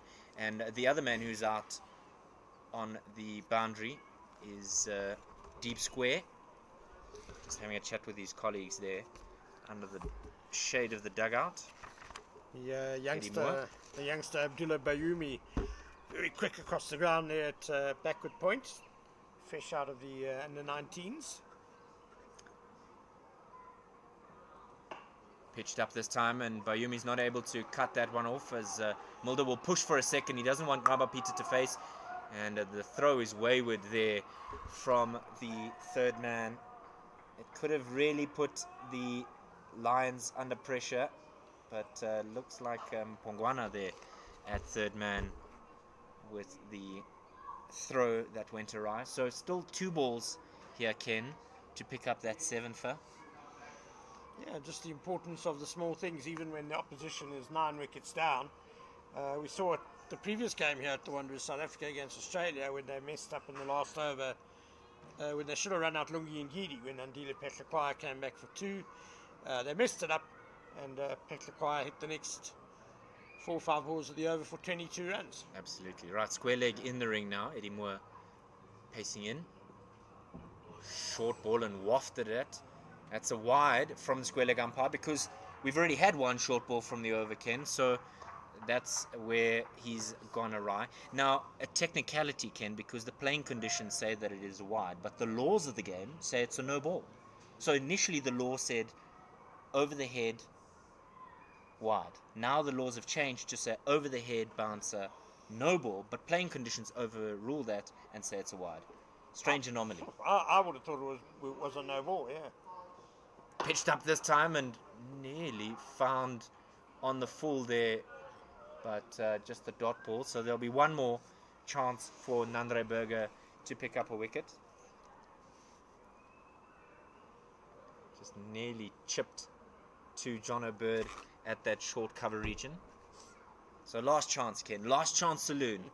Can Nandre Burger pick up that 7th? I don't think he'll be too fussed if he doesn't. 6 for 37 is pretty great anyway. And this is just guided down to third man. So a wonderful spell from him today. Really just dominating the lines. 10 overs from Nandre Berger, 6 for 38. And applause from his teammates as he will earn a well-deserved rest. The Lions at 23 overs are 92 for 9. And Ken, is there a bit of breathing room now for this Lions pair, or is it continuance in pain because it's Björn Hendricks who will now begin from the caller drive end, so there isn't really any respite? I was just going to say, there's still Björn Hendricks to bowl a couple of overs, and he's been pretty much just as good as Nandre Berger today. Berger just that a bit more heat, he's got a bit more pace these days than Björn Hendricks, but he's been swinging it, he's been using the short ball really well, and it really has been a superb display of left-arm quick bowling by Nandre Berger. But Björn Hendricks as well, and also very impressive today as he looks to wrap up this innings. That one's awkwardly carved away onto the leg side. A lot of work here for Tono Dizorzi to try and cut that one off. He's not going to do it, and that'll go for 4. Mistimed or misaligned rather in that shot, Ken, but you'll take with a 4 where you can get it. It looked like a bit of a slog by Björn Mulder, to be honest. It looks like he's decided, as well organised as Ngaba Peter has looked, I think Björn Mulder has decided that it's time now to try and gather as many quick runs as he can before this innings ends. Good bit of intelligent work by Björn Mulder to get a single off the last ball, and again, farm the strike, keep it away from Ngaba Peter.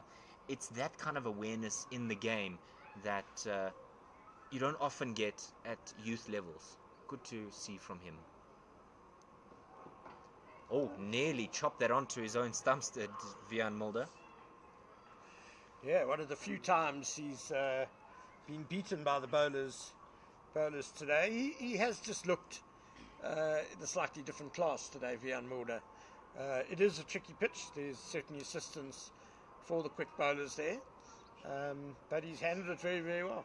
66 or 62 balls out of a total of 96. Pretty much says it all. I suppose the very definition of lion's share.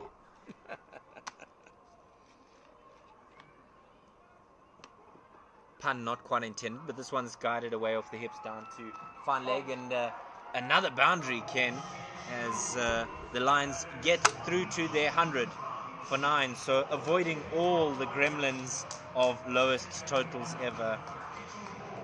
And well done to the Lions for getting there in a situation where you probably wouldn't have thought they would have gotten there at all, Ken. It was really dire for them.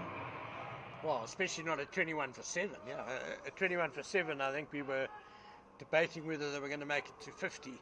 But thanks to Björn Mulder, really a great effort from him. 70 not out now.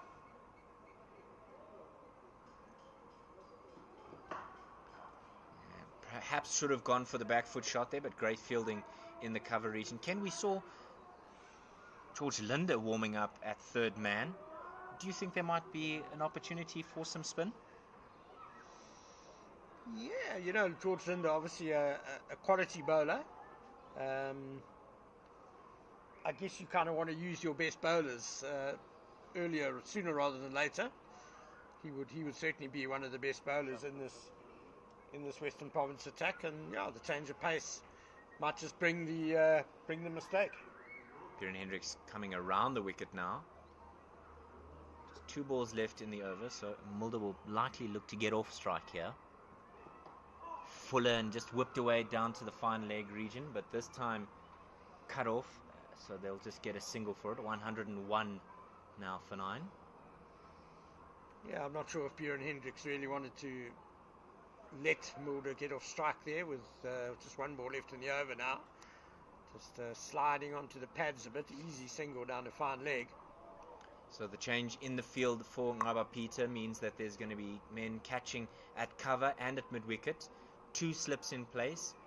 backward point, a very wide third man, fine leg, and mid on and mid off. So everybody barring third man and fine leg in the ring. Hendricks to Peter. Oh, now that is a guided edge. Off the back foot, just opens the blade, and George Linde collects. And the end of the over. 24 gone. We're nearly at the halfway stage, Ken. 102 for 9. Oh, Ngaba Peter plays a fantastic shot like that, steering the lifter down to third man. It was reminiscent of Makai and Tini's single in the famous 4-3-8 game that was so crucial. And Vian Mulder said, no, we're not running. You don't get a run for that. Such a great shot for none. All the effort, none of the reward. And we've said it, George Linde is going to be bowling. A new addition for this game for Western Province. Do you imagine that when Ngaba Peter does get on strike, that there's going to be multiple men around the bats, a couple of helmets, maybe a leg slip in place, a bit of a test match on day 5, Field? No, I don't think so. Yeah, he's actually looked quite decent, Peter. I mean, he's gets a line. He's got a solid defensive technique. No, I think they'll probably have a slip and maybe a short cover or short mid wicket, something like that. But he doesn't look like a total rabbit. No, certainly not. Long off, long on, and sweeping on the mid wicket and cover boundaries are the field. No slip in place. 45 in the ring. Calverena just trying to guide his troops. George Linde round the wicket to Vian Mulder. Just a punch up the ground there, and the offer of a run is declined by Vian Mulder. I think he's only looking for 2s and or boundaries. Not in the same ball, obviously, but kind of a last man stands type technique. It's necessary when you're 9 down and you're the set man. Giving himself room on the offside, and he's just whiffed it, and that'll go to the boundary for 4 byes, Ken. Mistake by the wicketkeeper? Or has he nicked it? No, he's nicked it. I thought he missed it there, but you've called it. Not a mistake by the wicketkeeper. My apologies to Calverena. Yeah, Vian Mulder actually went very early there, stepped outside leg stump, and George Linde putting it outside off. I bet Linde wishes he had a slip now. So no change in the field just yet.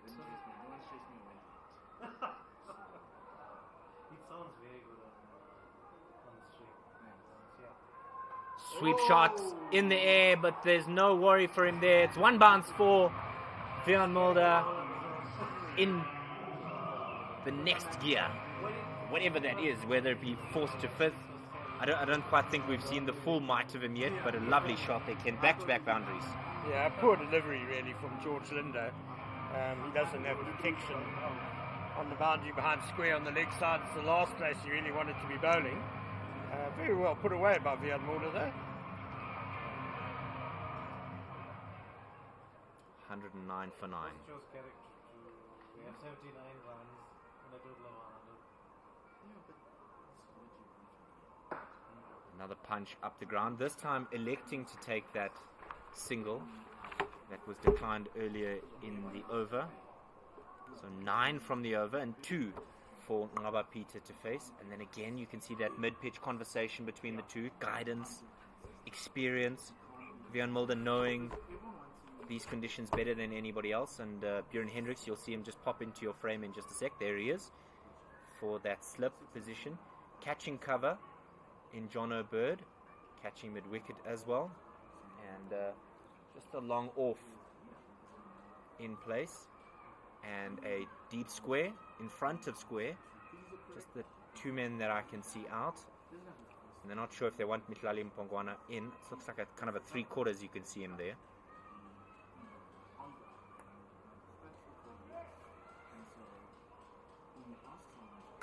A lot of time to set up here. 2 to come. That one's floated in, hit the pad. Probably going down leg, Ken. Yeah, definitely down the leg side there. Another conversation with Vian Mulder, just reassuring his partner. 1 to come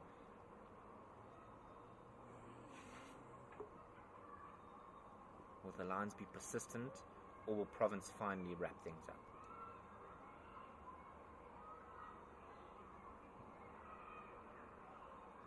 A lot more flight there, but masterfully defended. Well done, Ngaba Peter. 25 overs gone. We're at the halfway mark of this innings, Ken, but 110 for 9. Oh, Ngaba Peter's done a fantastic job, because this partnership is now worth 38 for the last wicket. Lions on 110, you start to think, what's defendable on this pitch? And two lower scores have actually been defended before in South African List A cricket. The Knights defended 105 to beat the Warriors in then Port Elizabeth in 2012-13, and Western Province defended 107 to beat the then Orange Free State at Newlands in 1992-93. But I certainly don't think this pitch is a 110 pitch. I certainly don't think so as well, because both of those are coastal venues, Ken, and you could possibly get away with a low and slow tight total. And that second score you mentioned, probably not in the era of uncovered pitches. No, neither of them would it be. Hendricks continuing around the wicket. He's got 3 wickets to his name. He just opens the blade there, does Mulder, trying to guide it beyond backward point, but cut off nicely there.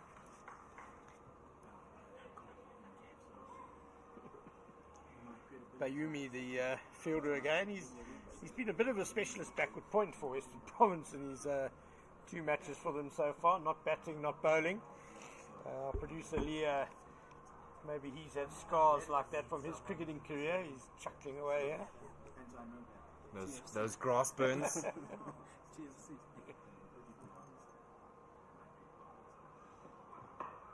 He just hits this one in front of square, and they will decline the run. They went halfway and then decided, well, no, couldn't be bothered. Perhaps hoping it would have gone for 4, but Eddie Moore sharp to their awareness. They didn't get 2, they got 0 for that. Yeah, I think for a moment they thought maybe they could squeeze 2 out of it. I think you got to as set you off say, a little bit earlier. They had a bit of a mid-pitch conversation about it, and then ambled back to their respective ends. It reminds me of a Pakistan pair being run out when they thought, in a test match, when they thought it had gone for 4. Thankfully, it was safer for the Lions. Smashed over Buren Hendricks' head. Man coming around. Is he going to get there? Nope. He is not. Valiant attempt down at long off. And hopefully he hasn't injured himself there. He's clutching his arms. Didn't enjoy that one, but that one's gone for 6. What a shot, Ken. Superb shot, but Yasin Valley is still on the ground there, holding his shoulder and is writhing a bit. He took rather a hard tumble there. Desperate attempt to try and catch that wonderful hit by Bjorn Mulder. He'd come from a long off position all the way to where you would traditionally have a straight hit.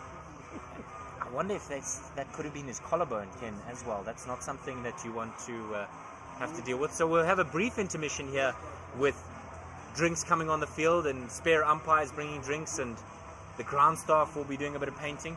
We can only hope that he recovers quickly.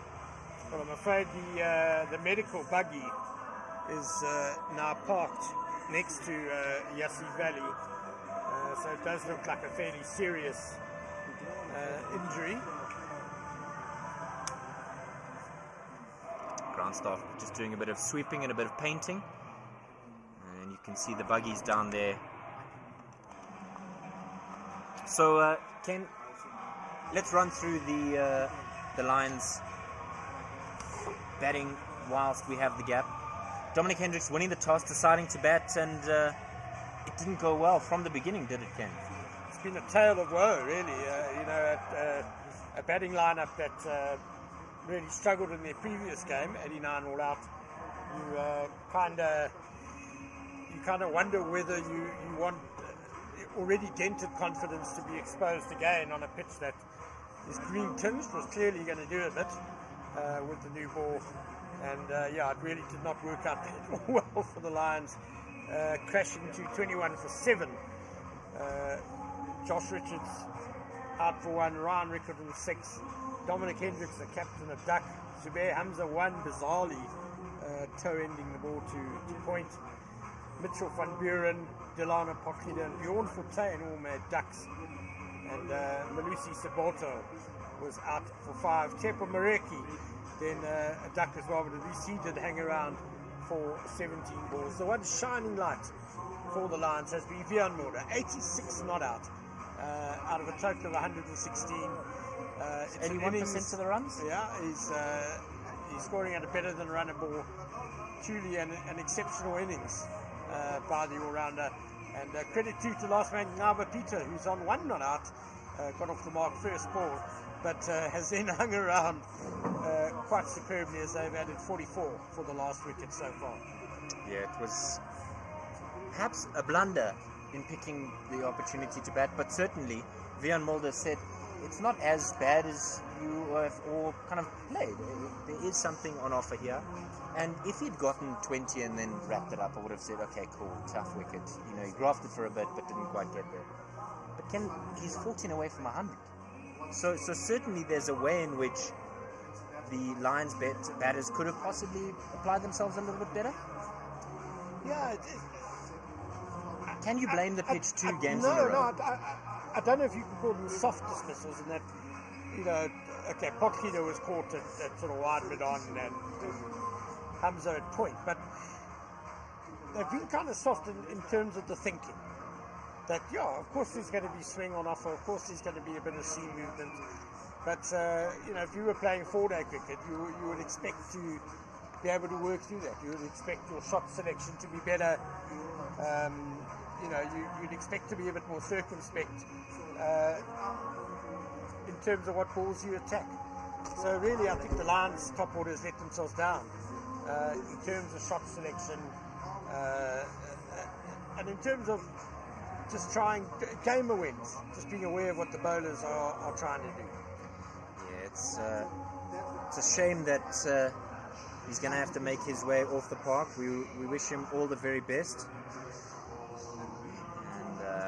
We just hope that he's back at it again very soon. His replacement is Valentine Kitime, who will replace him in fielding. Cut away in front of square, just on the back foot and slapped it away. And they do elect for a single this time. So now a bit of advice again for Ngaba Peter. You would have expected, Ken, they would have had a conversation in that intermission as well as to continue along the path that they have been. Yeah, I'm sure Vian Mulder would have said to Ngaba Peter, great job, just keep doing what you're doing. They've put on 45 now, 117 for 9. I suppose it does give the Lions the slimmest of chances.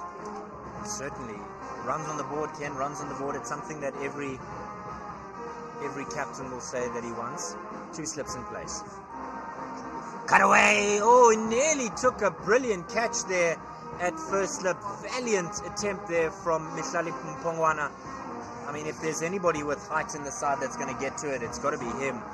He tried to cut that one, did Ngaba Peter, and it just caught the outside edge.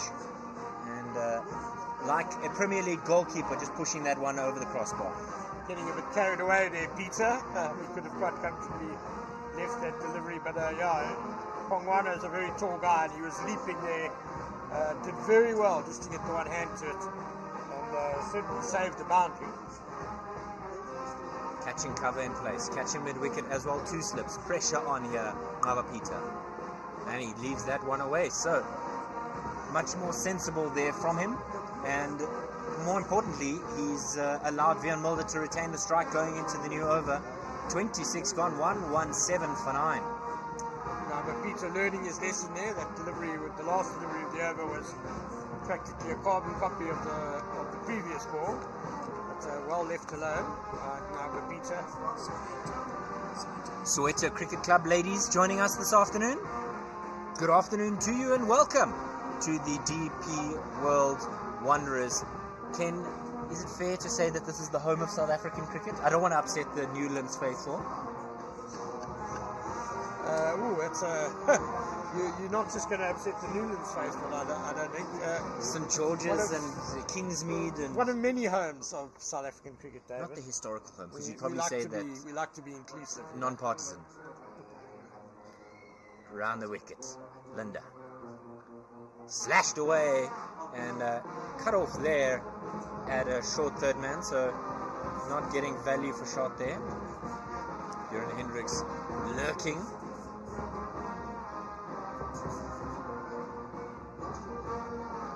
Nice to hear the band has fired up.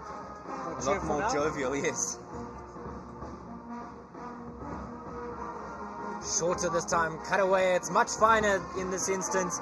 Bjorn Hendricks turning and chasing, but he's not going to get it there. Lightning quick outfield, and it's a boundary. There's 2 boundaries and 2 overs here from Vian Mulder. Certainly ticking along, and he's into the 90s. Yeah, I'm not 100% sure what George Linda's plan is to Vian Mulder. If you're going to bowl outside off stump with third man up, you always leave yourself liable for those edges to run away to the boundary. Do you imagine he's trying to rush him, and that's why he's bowled a little bit quicker? Now the slip coming into place, perhaps after the horse is bolted. Yeah, much better. If you're going to bowl outside off stump, at least have a slip. Short again, cut away, and some work here for Tony Dizorzi. Cuts it off nicely, and just a single there. So now 3 balls for Ngaba Peter to face, 1, 2, 2 for 9. And this partnership brings up 50 with that last single, Ken. So really not allowing Province to wrap things up very early. Pugnacious from these two. Great bit of work coming off of 38 balls, 6 4s and 2 6s. Ngaba Peter, the perfect foil for Vian Mulder here. He just wants to get his mate to 100, surely. And a defendable score for the Lions, obviously. Yeah, doing a wonderful job now, but Peter. Short cut away and straight to the man at point, Tony Dizorzi, copping that one on the chest. Big smile on his face. Born and bred in Johannesburg, Tony Dizorzi, going to one of the schools here, but never got the opportunity to don a Lions jersey. Started out at Northern Gauteng Titans, and just defended masterfully again by Ngaba Peter. 1 ball remaining in this over. Yeah, Kes boy, Tony Dizorzi. I wasn't trying to give them free advertising. Former SA Under-19 captain. Yes. And a very Triple highly centurion rated, in very four-day highly cricket. rated cricketer who it's great to see him blossoming now at the senior stage. Down to the leg side, just tucked away off the hips to deep square, but they've declined a run, and so that concludes the 27th. 1-2-2 for 9. Mulder on 92, Ngaba Peter on that famous one. Yeah, you could sense the disappointment in Ngaba Peter there as he clipped that really sweetly off his legs away to the man on the boundary. He really wanted a run there. He wants to get off that one not out. But Vian Mulder has got the bigger picture in mind, and also a bit of his own personal milestone as he's just 8 away from 100. Some earnest conversations going on there in the crowd. Perhaps deciding who's going to be the bowling combinations for the home side. How long can these two be defined? Hendricks around the wicket to Vian Mulder. Oh, had to dive out of the way, rather, or kind of sway out of the way. Did Vian Mulder. Short ball to begin the over. Grazing past his chest. Vian Mulder maybe thinking about a bit of a ramp shot or a duck inside for a hook. Yeah, there's a third man in place, so unless he got it very fine, it would have been a high risk for not that much reward shot. So 4 men out, long off, deep cover, third man, deep square leg. Perhaps a lot of short bowling coming this way. Pitched up, and he's absolutely beaten him all ends up. What a glorious delivery, Ken. Too good. That's one of the balls of the day. That's an absolute jaffer from Bjorn Hendricks. Late movement. Did too much probably to get the edge. Too much, too good. Bamboozled him. I think anybody would have been bamboozled with that kind of delivery, Ken. And he's on 92. Not his first ball at the wicket. Goodness. Lovely to see. That'll give the Lions bowlers some heart as well, that there's still life and assistance in this pitch. He just opens the blade down to third man. He's not going to get a run for it. Not because it's not available, but rather because he's happy in retaining the strike. George Linder doing the fielding down there.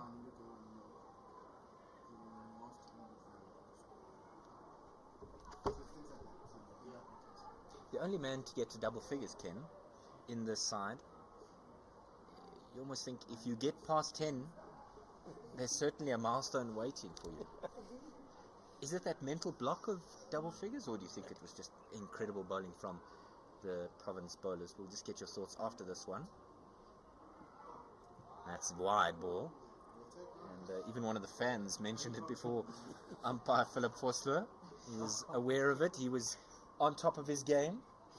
Yeah, I think even in a very badly off form, Philip Vosloo would have spotted that was a wide. That was a terrible delivery from Bjorn Hendricks. But, generally, credit to the Western Province bowlers, and especially Hendricks and Nando Berger. They've been superb in exploiting the assistance that's been on offer for them. And just some naive batting, I think, by the Lions. It's certainly not a 123 for 9 wicket. Oh, almost an inside edge onto his own stumps there. Andre Berger aware of it and able to cut it off, but a bit of fortune here, Ken, because the first ball beat him on the outside edge. This one taking the inside edge, nearly clipping his leg bail. Yeah, it's been a good comeback from Bjorn Hendricks this over, apart from that horrible wide.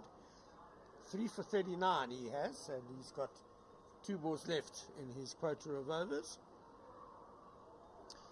So he's deciding to bring in third man in the ring. Looks like he's signalling that.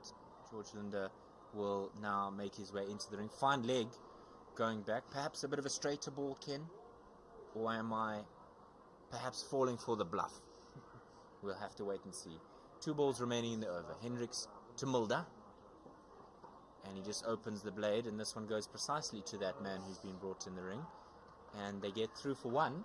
A scampered 1. 1 ball remaining for Ngaba Peter to face in this over. It does become quite hard sometimes when you have these last wicket partnerships that grow and grow and grow with a set batsman and someone who can hold up their end a bit like Ngaba Peter can at number 11. Ken, you mentioned that famous single that Makai and Tini scored. Now, I've just seen now that Ngaba Peter has the same number as Makai and Tini, so perhaps emulating in that way at this very ground. Right, Hendricks' final ball to Peter. 2 slips in place, catching cover. Big shot, but I think he's got a bit of a bat there. And umpire Philip Vosloo says no and overbowled. Yeah, Ngaba Peter, being a Eastern Cape product, born in East London, went to Hudson Park High School, born in 2001. So I'm pretty sure Makai and Tini would have been a great idol for him. Well, the same area of yeah, South Africa, great, yes. The great Makai and Tini. Coming from Dale College was Makai. Just interesting that Ngaba Peter ended up as a leg spinner, though, not as a fast bowler. Fair enough. 10 overs from Bjorn Hendricks today, 3 for 40, and complimenting Nandre Berger very well. He'll enjoy his rest, Ken, and consider it job done. George Linder, 0 for 14 from his 2, so a lot more expensive than his colleagues. A couple of wayward deliveries. Long off, slip in place, long on as well, so inviting the single from Vian Mulder. Straight delivery that time, and Mulder's not interested in engaging with it, and he just defends it. I think a better line there from George Linder. You don't really want to be giving Vian Mulder width with no third man.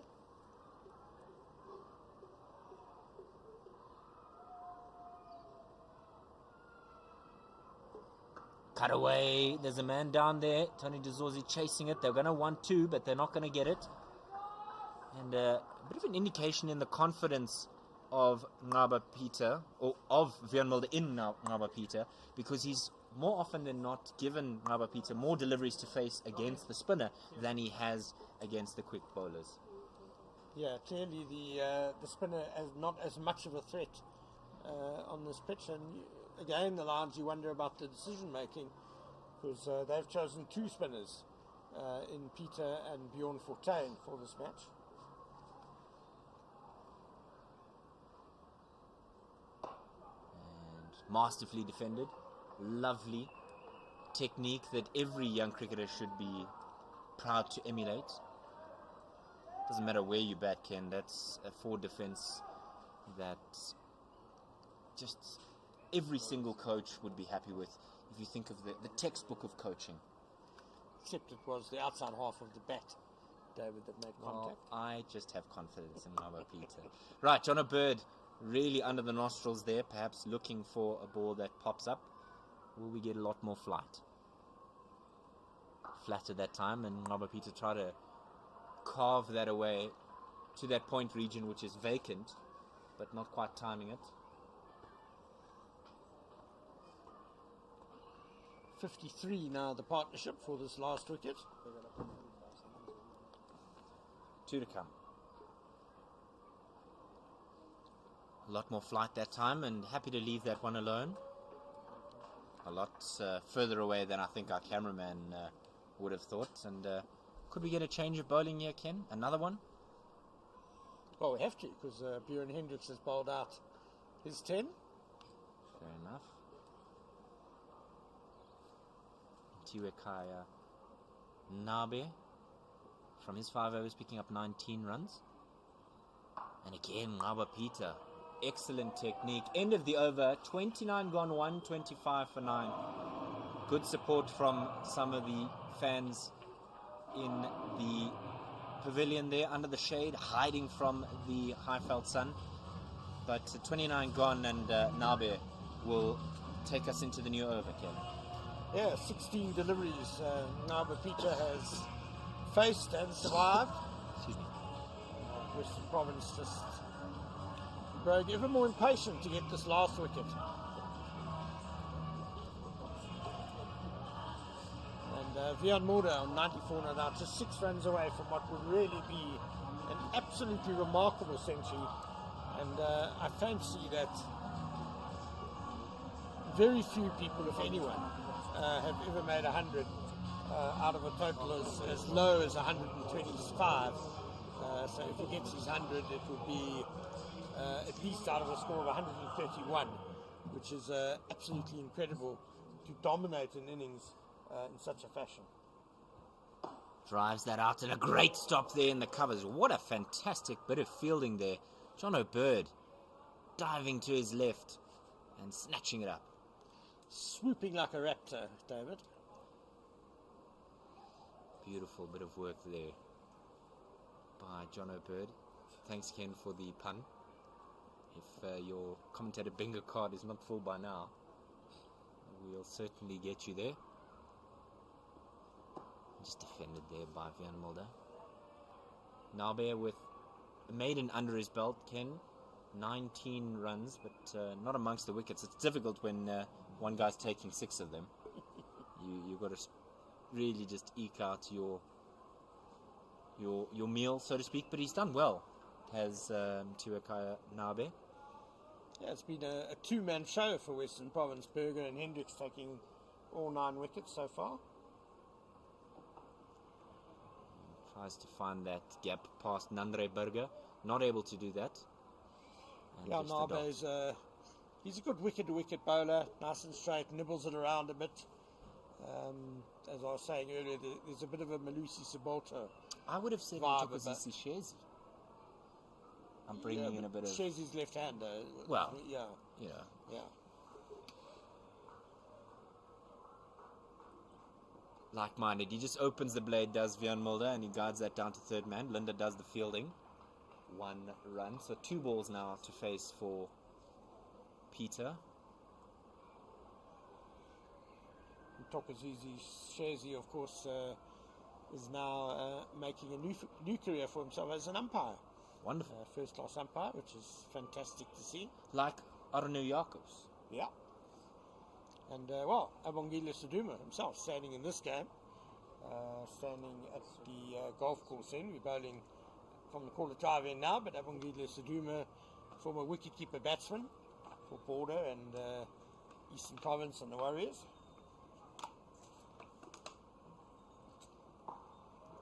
Defended and no run available there. One ball remaining. Vian Mulder's eking closer to that century milestone. I'm sure the stats fanatics will be scrambling to see the percentage of runs scored in a List A game. You know, how much of that has been scored by one batter. Just one run from the over.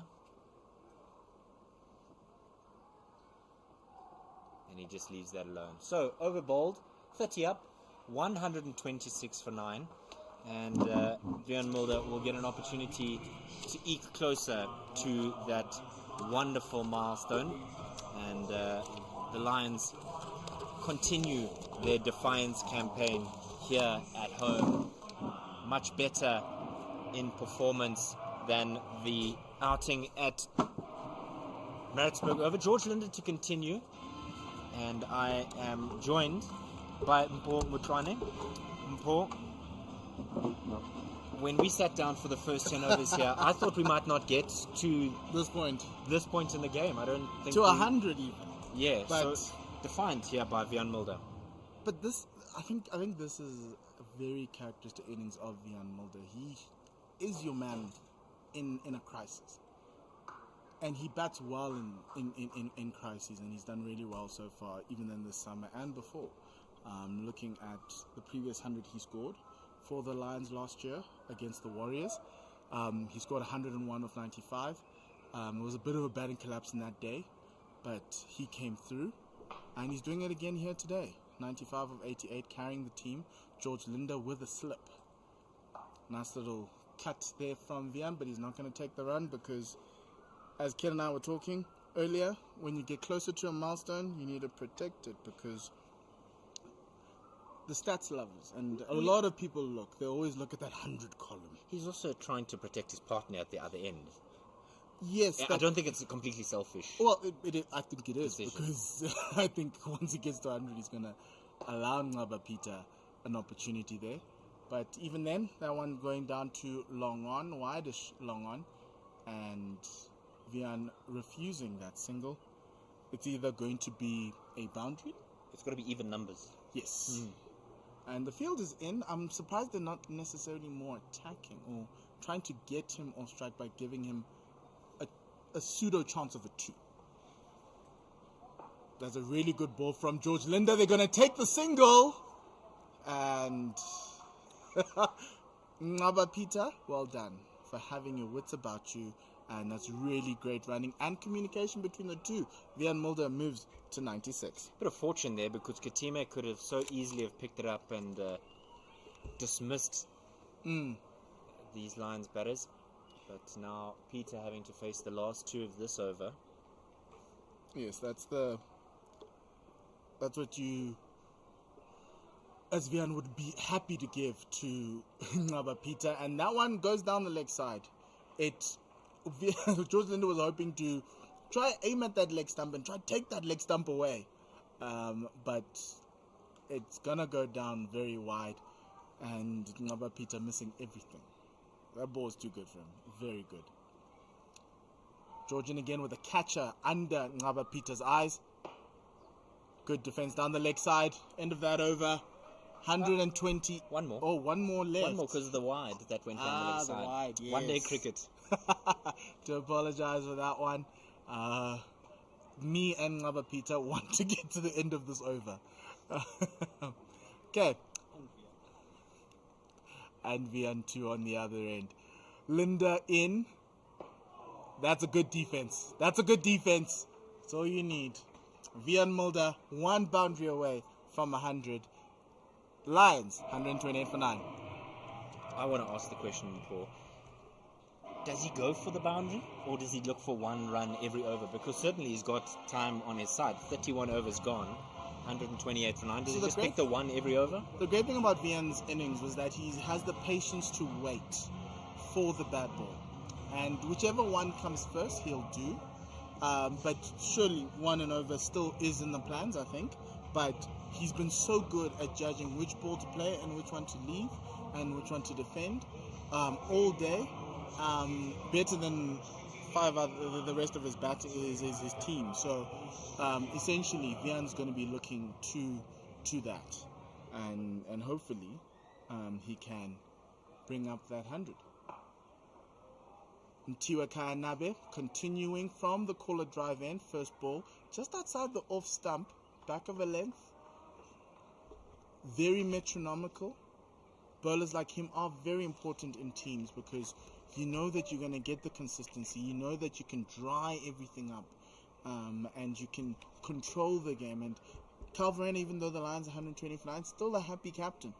And knowing that his bowlers are not necessarily getting stick. This one's an LBW appeal, and unfortunately for all the Lions fans around the world, Vian Mulder is gone. LBW, it was the one that came in. The first ball came away, and the second one comes in. He missed it. The first error that he's made today, and Vian Mulder is out for 96 of 93 balls. The stand is ended. The Lions are all out for 128, but what an innings from Vian Mulder. A lot of questions about him and his batting and his ability to make it up at the next level. But my God, right now, in these past 2 months, Vian Mulder is in a purple patch of batting. 62 average in the One Day Cup in the UK, and here he continues with a massive and impressive 96. The selectors better be watching because this kid is now coming into his prime. Boy, so agonizing to be that close to a milestone and to fall short. Always difficult when you've done all the hard work and then you just fall short of such a narrow margin. Well done to Nandre Berger as well. Yes, he's taken 6 for wickets his today. 6 today. But it was only Vian Mulder that carried that line side. It was dismal from the rest of the batting options. 1 for Richards, 6 for Rickleton, nothing for Dom Hendricks, 1 for Hamza, 96 for Mulder, Van Buren with the duck, Potgieter with the duck, Fortuin with the duck, Malusi Siboto only offering 5, he was out LBW, and Tsepo Moreki with an important out for 17 no doubt. balls. Siboto, Moreki and Peter were there to carry Vian all the way to that 96. They got him over that 50 line and then they carried him. And those innings are something that maybe the Lions coaches will be looking to for the back end of the season, to know that that lower order can stick with guys in the top order.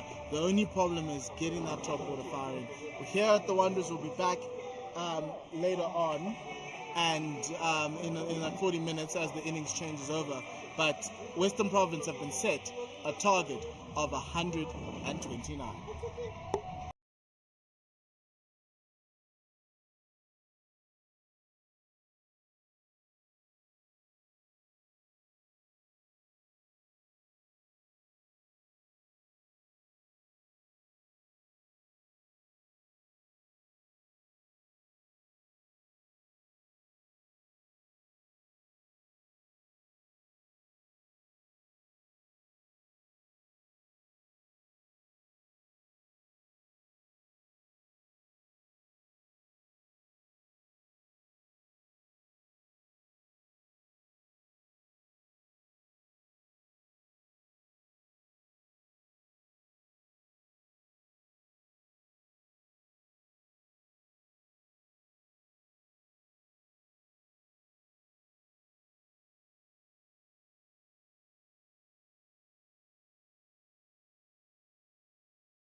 Welcome back to the DP World Wanderers for this One Day Cup match between the Lions and Western Province. It is match number 6 in this new season of the One Day Cup, this new domestic season. Waza now be part of it. And we've just witnessed for the first innings the Lions being bowled out for 128. Headlined by a 96 from Vian Mulder, a fighting 96, and a 6-wicket haul by Nandre Berger. As we see the Western Province openers, Tony Dezorzi and John O'Bird coming out to the middle. Western Province will be looking to make it 2-2, 2 wins and 2, whereas the Lions are hoping to repeat the carnage that happened on them, on their neighbors from the south. My name is Mpho Mtlweni and I've got Dave Midgley with me. Dave, how would you characterize that Lions innings? Other than Vian Mulder's innings, you probably have to say cataclysmic.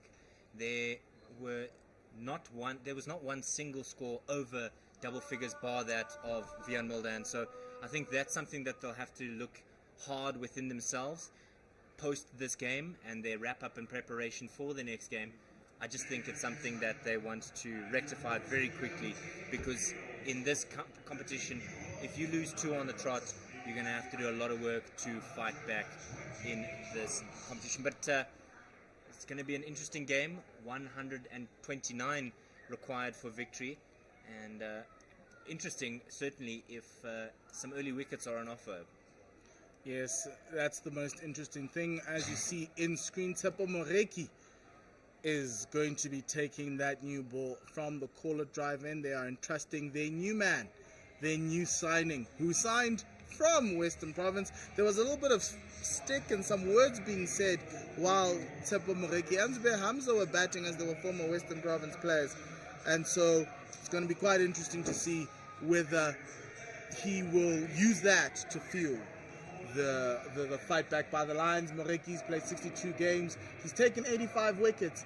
His best is 4 for 36 against Border in Durban in 2014-15 season. Yeah, despite the low score, the Lions still coming in with their traditional 2-man slip cordon. Third man is out. You've got a backward point, man in the covers, mid off, mid on, and a mid wicket with deep, fine leg. Yeah, so still being quite attacking. Not too attacking, but just enough. First ball is one that comes off a length and hits the glove of John O'Bird. Lots of talking in the field there, Dave, from the Lions. Just trying to G up everybody, because it's another one, just like the one on Wednesday when they had to defend 89. You gotta have to get your spirits up to try see if you can't get some early wickets and then get that rhythm going, because if a few fall, you might put yourself back in the game. Well, that's crucial for the Lions here. If they're going to put a contest in this encounter, they have to get early wickets. This one down the leg side will be picked up by the fine leg fielder. That's Unqaba Peter. Single off the bat of Jonathan Bird.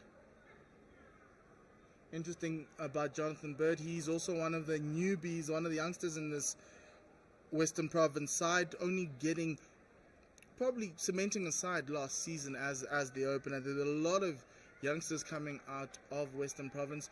John O'Bird did score 100 on his debut in this format, so he'll be looking, he knows that he's got it at this level. It's a nice ball from Tshepo Moreki across Tony Dezorzi. The other thing I like about this is that Tshepo Moreki has probably bowled a lot of balls to this pairing. And so it's a nice way for the Lions to say, look, you've seen these guys, you know what their tendencies are. Let's see if you can help us play to their weaknesses and get some wickets. Yeah, if he's going to unlock that wicket cabinet, it's definitely going to require him to dig deep in his memory bank to see where he may eke out a weakness from this opening pair.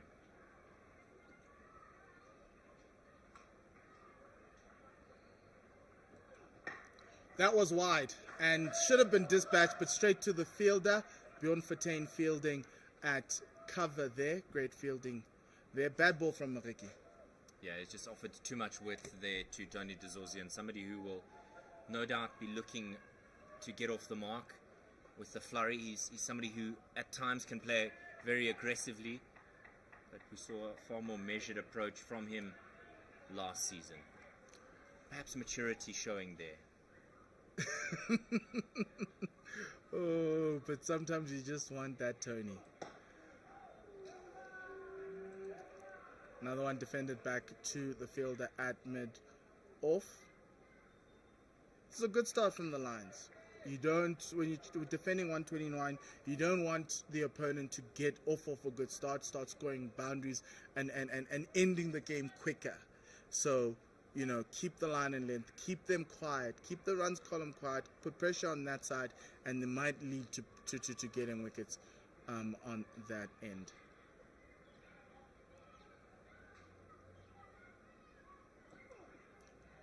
Another ball to the keeper to end the first over. One without loss. That's the solitary run off the bat of Jonathan Bird. Tsepo Moreki's first over at the Wanderers, his new home, goes without much drama, but just a solitary run. Well, unlike his batting performance, which was filled with drama, Nandre Berger really under the skin of Tsepo Moreki, and in the ear as well, as we saw a couple of conversations happening there between him and his former teammate. I'd be next bowler up, Vian Mulder, trying to use the confidence of the 96 to see if he, with his tail up, can't open up and end as well. He did open the bowling in Peter Maritzburg on Wednesday, so it seems to be a tactic by the Lions to give Vian Mulder that new ball.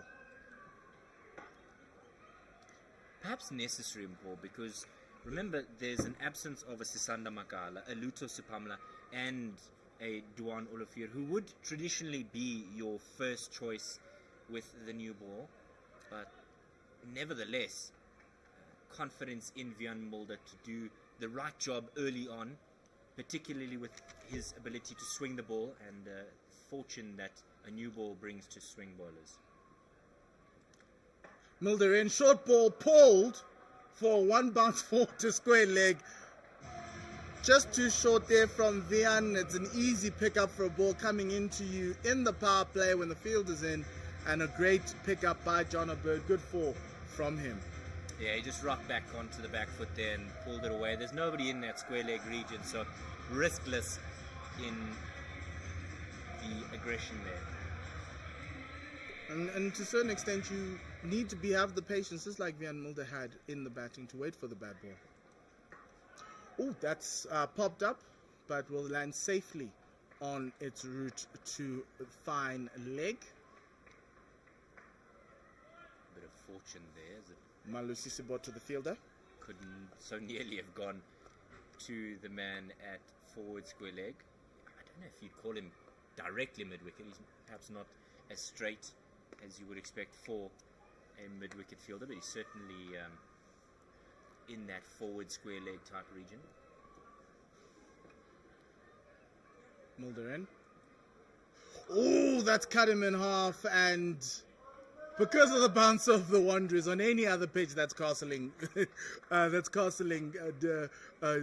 Tony DeZorzi. But because there's a little bit of extra bounce up here on the high felt, all we can do is have oohs and ahs over a ball that cuts the batter in half. Yes, certainly deserved a lot more than it got, but encouraging signs for Vian Mulder and particularly Dom Hendricks.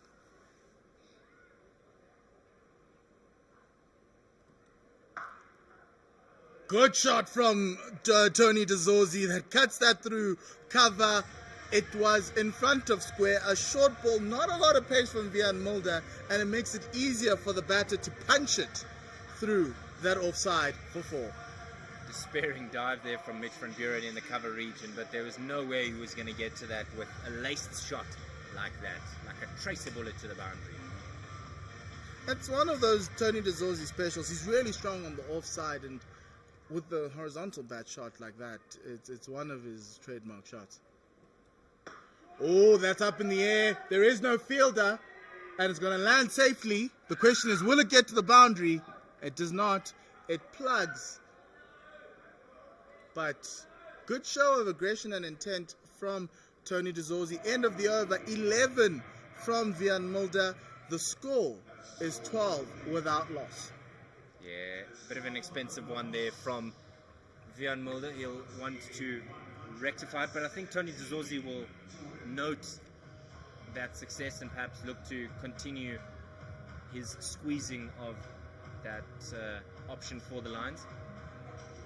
Moreki to continue from the call-it drive, and he's going to come around the wicket here, maybe try and cramp up John O'Bird. Look, I think on the first over, you don't want to give them enough width, and I think that's what happened today with Western Province. They didn't give the lines any width, and hence the wickets that came through. And so Tsepo continuing in that vein. There's a bit of a mix-up as the ball goes to the fielder there at Gali. Yeah, a bit of a fumble there from Mitch van Buren. He would have expected better from himself. Normally quite sharp there in that backward point region. But maybe just as he landed there, he's looking at his elbow and perhaps examining where the ball popped from his hand when he did try and get that down. Tony DeZorzi to face up to Tsepo Moreki after that single. Oh, that one tailed away from the left-hander. A little bit of movement from there. Tony DeZorzi letting that go through. Very skiddy bowler is Tsepo Moreki. Yeah, it's good positive signs for Tsepo Moreki. There's no real pressure on the Western Province opening pair here. They're only required to go at 2.4, so they know that they can settle in and hopefully get home comfortably in the end. I think the plan here is not to lose a wicket. Oh, that has gone straight through him, missed the edge, but a good ball that squares up Tony DeZorzi. Tsepo Moreki is digging deep into his bag right now. We saw the one that tailed away slightly. He bowled this one a little bit shorter, got a bit of bounce, nearly got the edge of the shoulder of the bat of Tony DeZorzi, causing a little bit of drama for him, but luckily for Tony, no edge there. Good ball there, Tsepo Moreki. I'm going to hand you over more to Ken Borland, who will join you for the remainder of this first 10 overs. Thank you very much, Dave. Another difficult ball to play off the square. It's not bouncing as much as Tony DeZorzi expected, and it seems like it's sticking on the crease. And DeZorzi just fending that out to the leg side. He's finding it quite difficult against Tsepo Moreki here, Ken. Yeah, but it's been a positive start for Western Province. They're certainly not getting bogged down. 13 on the board already after 16 deliveries. Zubair Hamza at square leg with some words. Now that has been laced back to that mid-on boundary for 4. That smacked of a bit of Chris Gale there, Paul. Yeah, so it was just too full, and Tony DeZorzi said, "Let me show you something," and he showed him a ball that was a good cover drive for 4 to the cover boundary. With the dreadlocks and a bit of swagger that Tony DeZorzi has, my word, he certainly climbed all over that drive. Yes, it's he's a cult hero, and I love it. Straight and out to square leg where Zubair Hamza's fielding and chirping as well. End of that over, 17 without loss. Tony DeZorzi on 10, John O'Bird on 7 of 6. The target is 129. After the Lions had the most calamitous a wicket fall in the first innings. Yeah, I mean, just the Lions' new ball bowlers not quite finding those consistent lines or lengths that are going to get the best out of this pitch. It's still got a greenish hue to it. Vian Mulder, right arm around the wicket to 2 slips. Oh, that ball rising off a length, and Jono looking to cut it, but it bounced a little bit more than he was expecting. Keeper catching it above his head. That's Ryan Rickleton. Yeah, I think much like the Tuskers in midweek, chasing a small target, Western Province don't seem to want to get involved in a grind here. They don't want to make it a dogfight. They're throwing the bat, certainly looking very positive in their outlook. Nice little cut there by John O'Bird to third man. And the single is the order of the day and the order of the innings for Western Province. Ken, a couple of wickets here makes it into a dogfight. These two do not want to open up Pandora's box by allowing the Lions to take their wickets. Yeah, and you also, it's a balancing act really, because yes, you don't want to bring the Lions into the game with early wickets, but you also don't want to get bogged down as a batsman. Mulder in to Dzozi. Defended back by the left-handed batter who had a stellar year last year in 2022. He scored a lot of centuries in the 4-day and in the 1-day cup. He was a stalwart for this Western Province team and one of the reasons why they made it to the 1-day cup final. And he was also rewarded with the Proteas honours at the highest level, and he'll be hoping to cement more of a place in coloured clothing for the Proteas as he's done for Test cricket. This one's pulled to mid-wicket. There is no fielder. We are in the power play, but it will drop and not go to the boundary. The fielder slowed up a lot more than it did earlier on, and you're not getting full value for shots here, but Tony Dzozi gets 2 runs. Yeah, he spliced that a little bit high over the infield. Kept the fielders a little bit interested for a while, but pretty safe shot with no one on the boundary in front of square. Yes, especially in the power play. Vian Mulder into Dzozi again. Cut straight to point. No need to talk about that. Just get it back in because that is just 4 runs. Sweet timing from Tony Dzozi. And that wasn't particularly wide from Vian Mulder. What a great shot that was. Just chopping it through. Doesn't need much room. Yeah, hell of a shot. And Dzozi's looking in really good touch here. Most definitely. It's looking very ominous for the Lions. One of the things you didn't want is for these two to explode, and they're exploding right now. Lions asking for a caught behind down the leg side, burgling him. Umpire Soduma says not out, it's come off his pad. And that ends that over. 24 without loss. Dzozi on 16, John O'Bird on 8, and Western Province are getting that train going after it's left the station. Yeah, run a ball already, 6 runs per over. Tony Dzozi leading the way, 16 not out. And you spoke about all the centuries he got last season. He got 3 centuries in 1 innings, of course. It's a famous triple century of his at Newlands. He now owns the highest individual score there. At the famous venue. It was a beautiful triple century from Tony Dzozi, especially from a 26-year-old, and many people say batters come into their own around 25, 26, and he definitely has lived up to that billing. Moreki into John O'Bird. From the caller drive in, this one defended out to the offside by Jono. Bit of a heavy ball that Moreki bowled, that last one. Yeah, he's kind of skiddy. He kind of looks like he gathers a bit of pace off the surface. A very useful bowler. Chepa Moreki was one of the leading wicket takers last season. Also played a big role in Western Province making the final. Bowling against his former team. He knows them. They know his secrets. He knows their secrets. Who will come out top in this battle? That's a nice ball there from Chepa Moreki, honing in on those stumps, testing the defenses of John O'Bird. On the other side, John O'Bird's not worried. There is no runs pressure here. So he's willing to let that ball, defend that ball, without necessarily thinking about what he can get from it.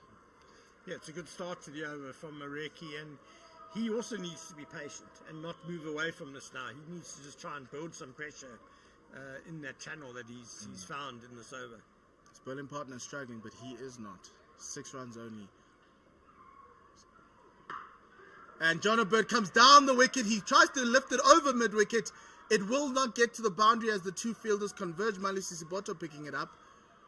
But there's a little bit of aggression there from John O'Byrd, looking to try and get his innings going, get the rhythm going. You don't want to be bogged down too much, especially when chasing a low total. Yeah, Western Province certainly showing a lot of intent here. You know, there's 2 dot balls, and Jonathan Bird already doesn't like that. Down the pitch to the next delivery. Didn't get all of that. Kept the Lions interested again in the field. Sap was asking for a field change or just to move Ngaba Peter at fine leg a lot straighter. This kind of gives you an indication of what he's trying to do. He's going to try hone in on the stumps a little bit more. Maybe go a little bit more leg side-ish. That's a double bluff. That's 2 full and driven through the covers for 4. Put away so easily by John O'Byrd there. Lovely stroke. Pretty effortless, that boundary. Yes, it's just 2 full. It's a bad ball, and the great thing you want, especially with young batters, is the recognition of bad balls and the ability to put them away. And John O'Byrd's got that on a lock so far, as he's patient and he's waiting for bad balls, and the bowler will make mistakes, and you just need to climb on top of them. 30 without loss.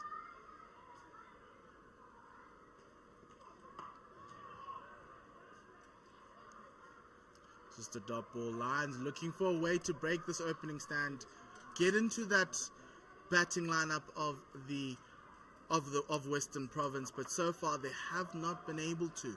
And on the other side, they haven't been able to stop the runs. Currently, Western Province going at just above 6 runs and over, which is something that you don't want as captain if you are Captain Dominic Hendricks. You can't be bleeding runs.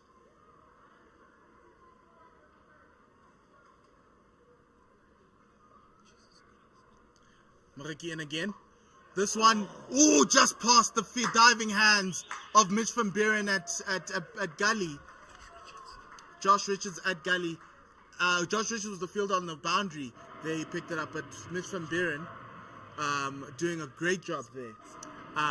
Trying to get there, just missing it out. A chance, nonetheless. Ken? A low flyer, yeah, that whizzed through past Mitchell van Buren there.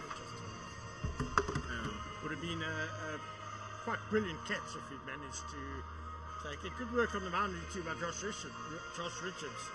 Because that ball went very quickly, and when you're defending a low total, those need a stick. Got the next bowler in. Vian Mulder has struggled, and now we're going to the next all-rounder for the Lions. Delano Potgieter, who's taken 44 wickets in his 55 matches. His best score is 4 for 22 against Boland in the 1920 season. Another right-arm medium, all-rounder.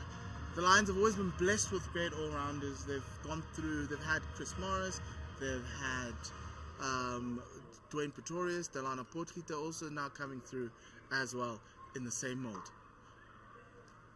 Right arm over to John O'Byrd, who pulls this one square of the wicket.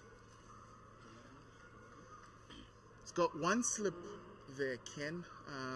Looking to be more, not too aggressive now. The attacking has stopped. Now the Lions are looking at trying to limit the damage from a runs perspective, it seems. Well, the Lions can't hope to win this game by restricting Western Province. They've got to take wickets. It's their only chance. You are saying one thing, but what we're seeing on our screens is different. Only one slip. The ball is new, 5 overs old. I'd still keep that second slip in and look to go get wickets. If they're scoring runs, that's fine too. They get there quicker, but live and die on your 2 best bowlers and let the game die. Let the game go on that. Potgieter into Tony DeZorzi with just a slip and a spread field. And ball goes straight to Bjorn Fortuin, who's fielding at point. Yeah, I guess the Lions not entirely satisfied with the work of Vian Mulder with the new ball, 18 runs in his 2 overs. So feeling forced to make a change. They do need early wickets, they need a breakthrough. But as you say, they also don't want to be bleeding too many runs.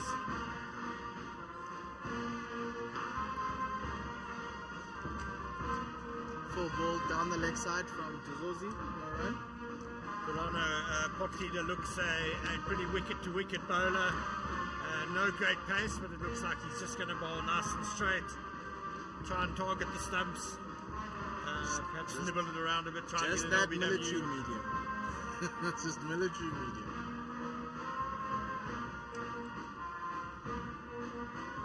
Oh, that one just passing the bat and going straight to the keeper.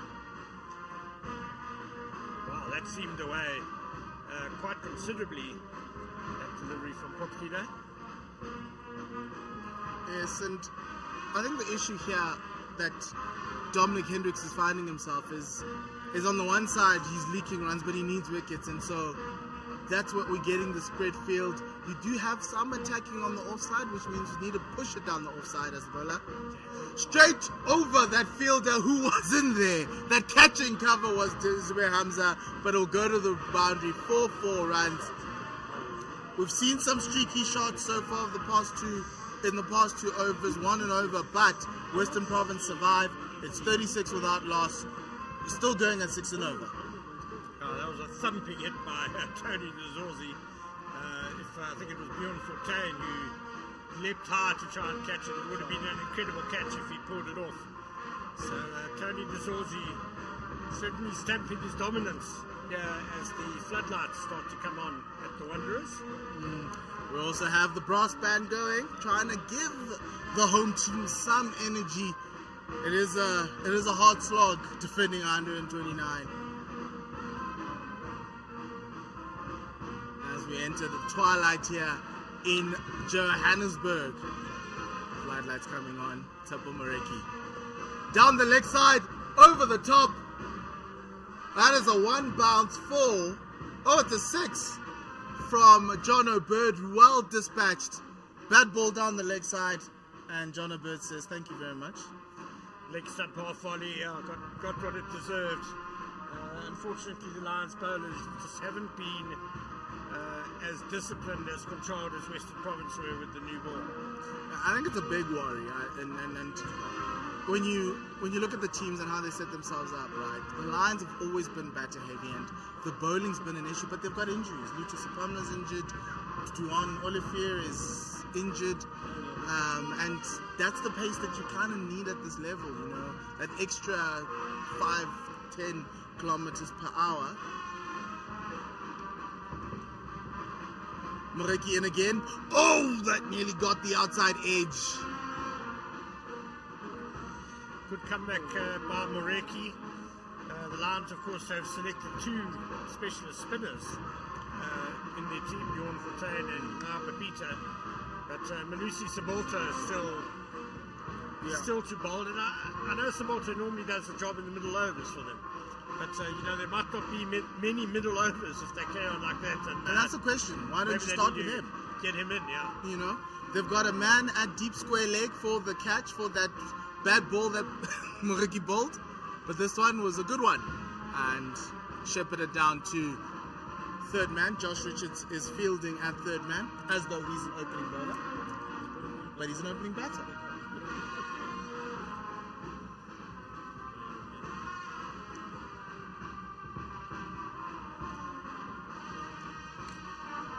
Square leg coming in now.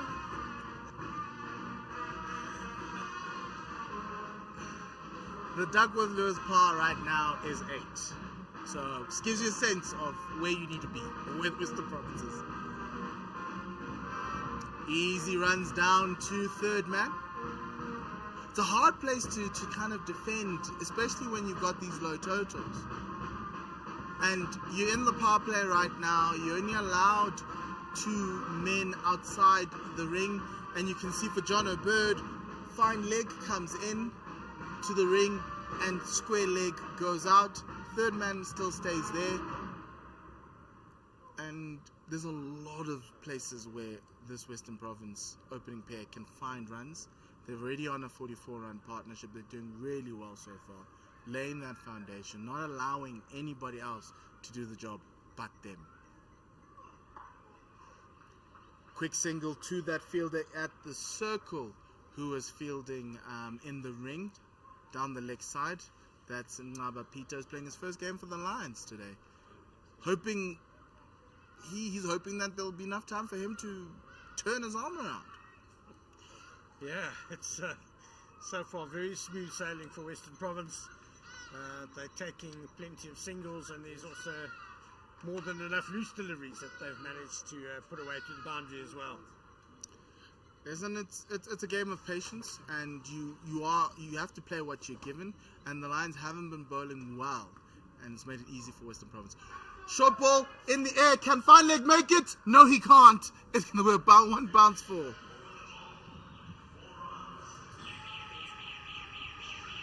Really good from Tony Dezorzi to end that over. It was a short ball. It surprised him a little bit, but got enough on it, and it raced away for 4. Yeah, Moreki is slippery. He's a slippery customer, but Dezorzi getting away with it that time. And he and Bird now put on 49 and 7 overs for this first wicket. Ideal start for Western Province. Yeah, more than ideal, and they've had their the Lions have had their chances. Some false strokes, some mistimed hits, but they're not going to hand. Delano Potgieter to resume. Easy single there to the vacant leg side. There is no one in the ring on the leg side bar mid-on, who needs to come all the way around to mid-wicket to pick that up. There's Josh Richards there at square leg, so you've got to go that. But most importantly, it's a 50-run partnership for this opening pair of 28.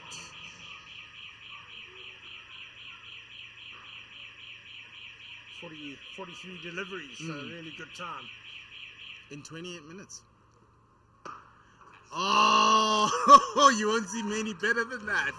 You will not see many better than that. Another rough volley outside the off stump that Tony Dezorzi says, thank you very much. I know it's not Christmas, and also know it's not July, but I'll take it nonetheless. Yeah, it wasn't the worst length delivery from Delano Potgieter. Dezorzi playing a little bit on the up there, but he was allowed to free his arms by a bit of width. What a strike by the left-hander.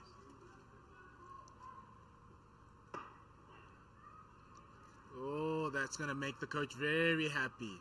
Score a boundary, look for a single, get to the other end. Beautiful, beautiful cricket. Straight out of the coaching textbook.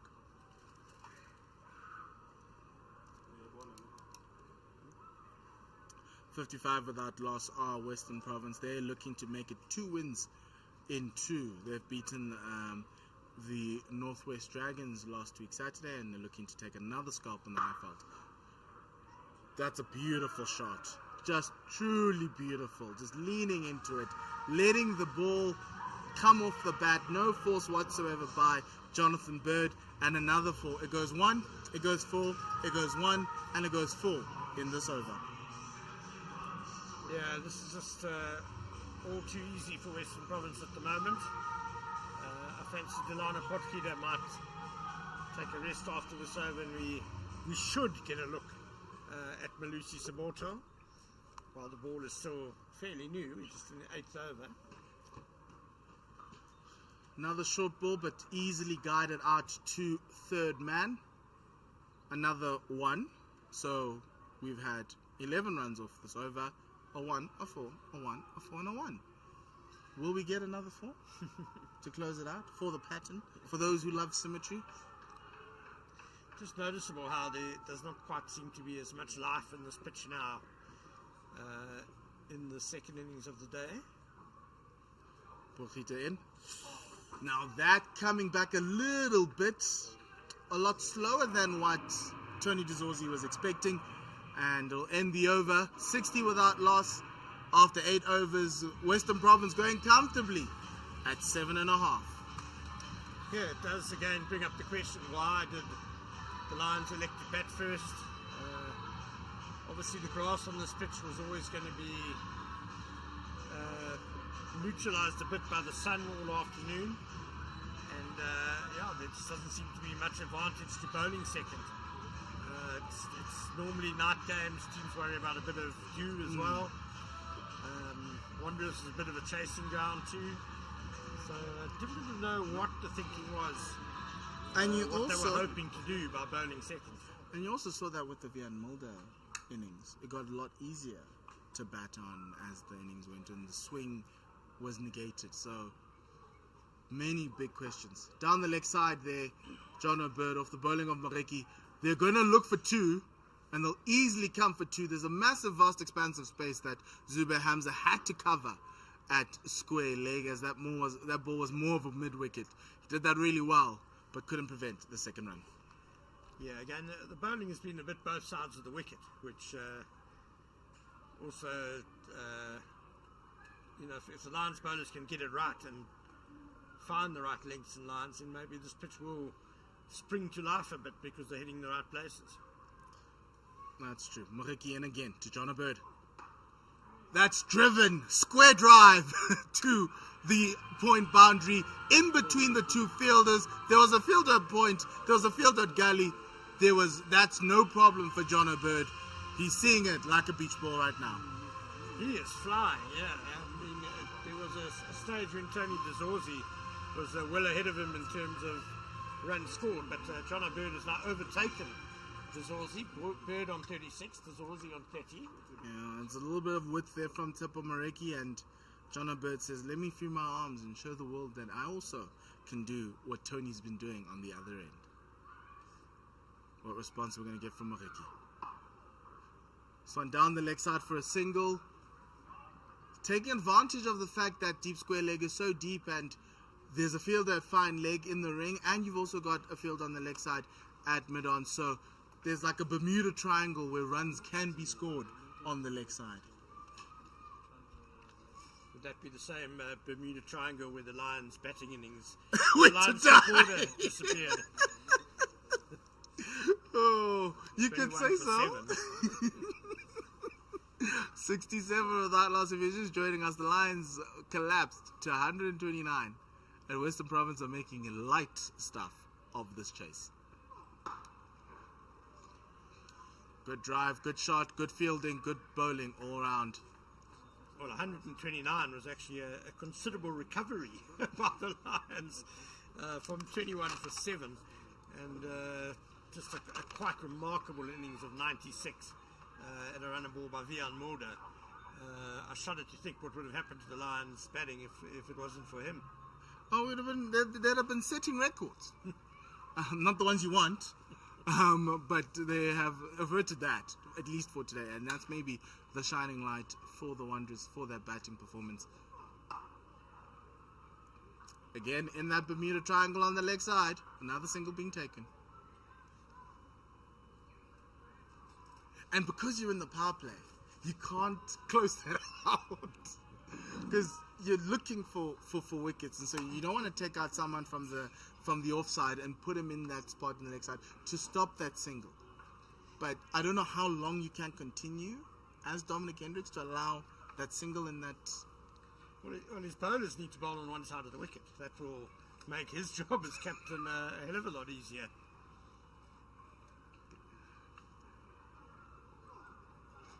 Oh, Mareki with one that surprises John O'Bird in a place where I think no man would be happy for a ball to surprise him. End of that over. It's 68 without loss after 9. John O'Bird on 37. Tony DeZorzi on 31. They have 61 runs needed to win, and Western Province are in cruise control. Yeah, we haven't even finished the first power play, and Western Province are more than halfway to their target. No wickets down.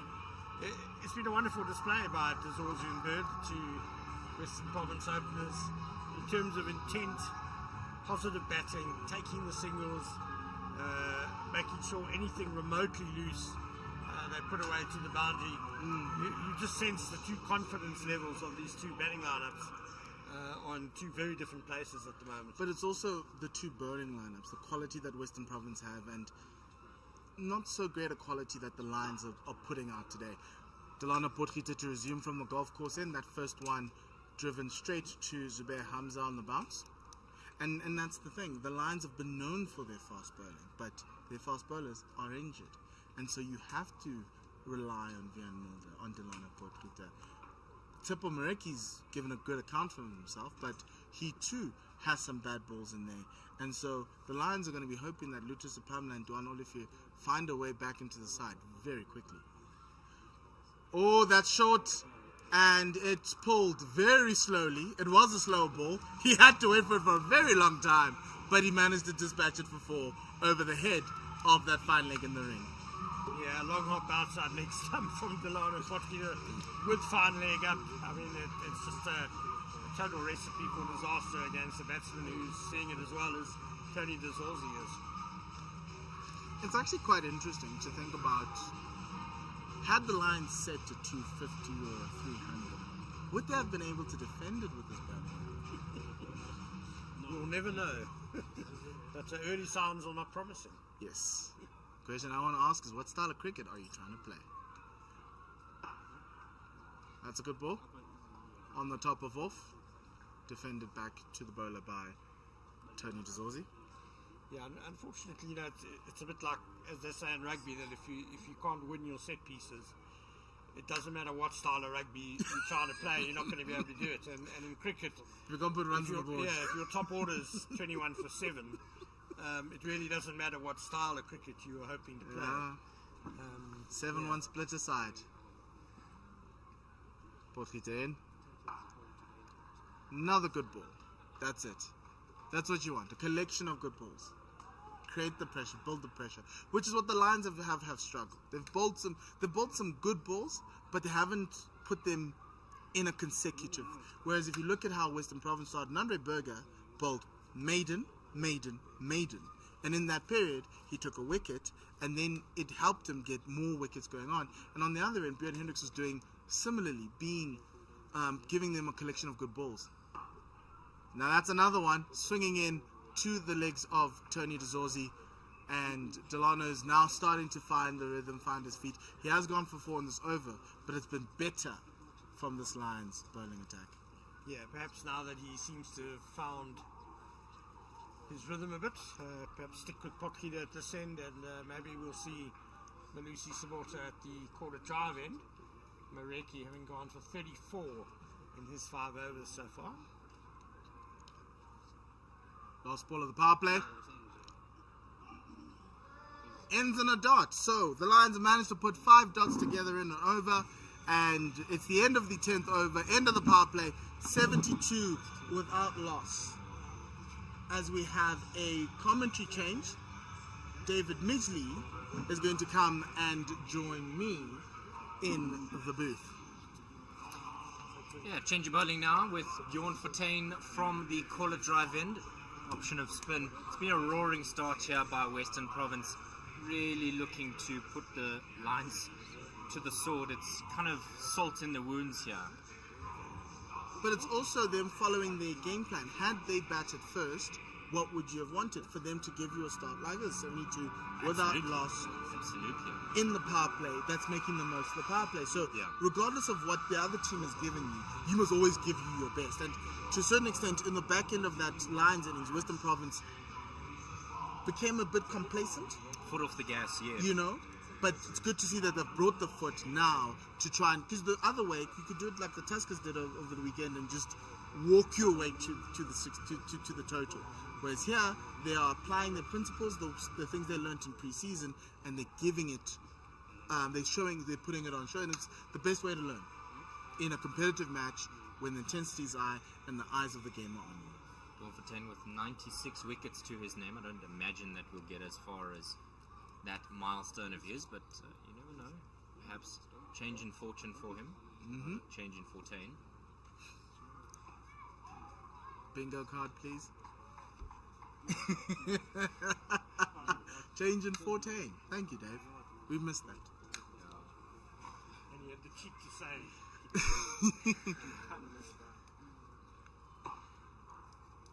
Bit of an in-out field here for Fortuin. He's got a catcher at mid-wicket, a catcher at cover. Then you've got mid-off as well as third man in the ring. But that ball then goes to Fine Leg, who's in the ring as well. Yeah, you can note the pressure that Bjorn Fortuin will try and put on these two batters, try and stem the blood flow, because it's just been all dominance from this opening pair. It's exactly as you said, what they would want from the start. But from the Lions, you just want a set of balls. Some dots. So nearly could have been something.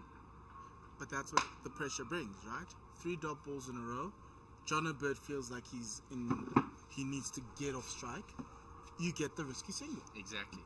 And that's how you create the chances in this game of cricket. And I'm happy that Bjorn has started. I was surprised they didn't start with him, to just see if they can't get something from the spinner up front.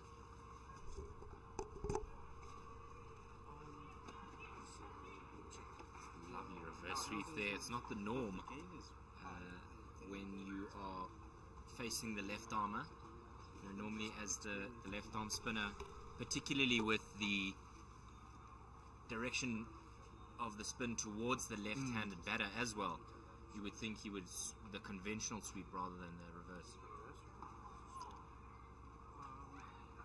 But some batters find the reverse sweep a lot easier as that one goes for single. And that's the tenets of the modern game, right? Being able to do the reverse sweep, because captains are setting fields for the conventional sweep, right? So the reverse sweep then might then do a change in angles.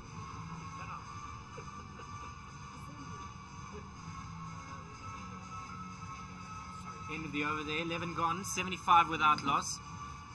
Bjorn Fortuin doing a job. Just 3 runs from his first over, much better than some of his compatriots, and I think that's why Dominic Hendricks has gone to his slower bowler, persisting now with Potgieter from the golf course end.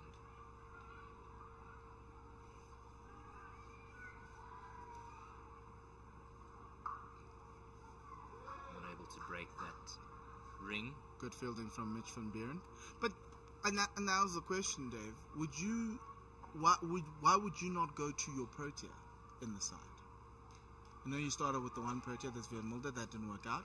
But your other Protea, that's Bjorn Fortuin, could have done something, could have opened up, and maybe for the small totals, you might want to try something that's out of the box, that's non-conventional. Trying to perhaps break the shackles, John O'Bird coming down the wicket there. Not able to find a space in this line setup. Seems like it's getting a lot harder to bat there for John O'Bird. Delano's using a lot of change-ups. He's taking pace off the ball, and it seems to be working for the Lions, not being able to effectively give pace to the Western Province batters to hit out. Another slow ball, bit of a cutter there into the pads of John O'Bird. And if you look at the field set from the Lions, they're effectively telling you that they want to bowl slow. So all but 2 of their fielders are in front of square. The 2 behind square, third man and fine leg, there is no slip. The catches are in front of the thing. It's a test match field where you want to bowl wicket to wicket.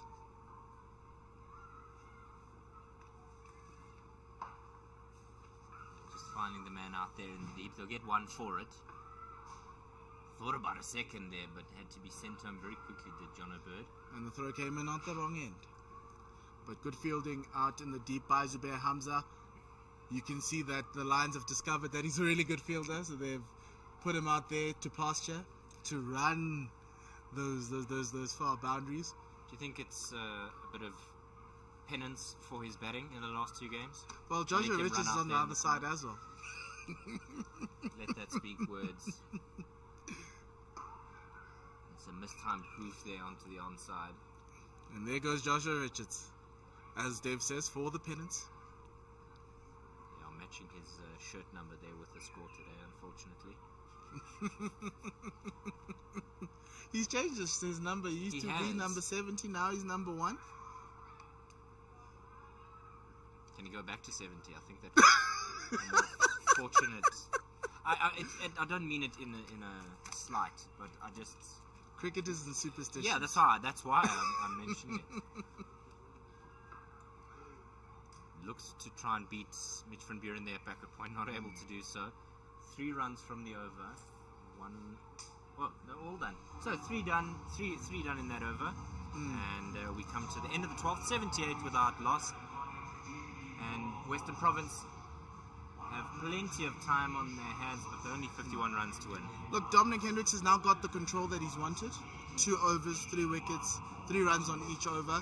Now the question is, can you eke out a wicket? It's not over in this game until they get to 129, so you can do something, cause havoc, cause something, and I think Bjorn Fortuin might be the guy. I'd like to get a chance for Ngaba Peter to get a run, as well as Malusi Siboto, but I'd probably go to Ngaba Peter now to, you know how South Africans are with leg spinners. He might just get a wicket because somebody's just confused.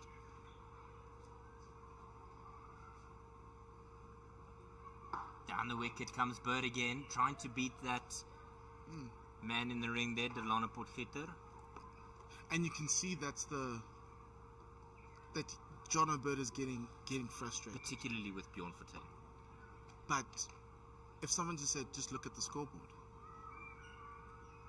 Oh, he's had a waft at that one. So nearly could have... Great bit of work there by Ryan Rickleton to stop it, but so nearly could have taken the edge or...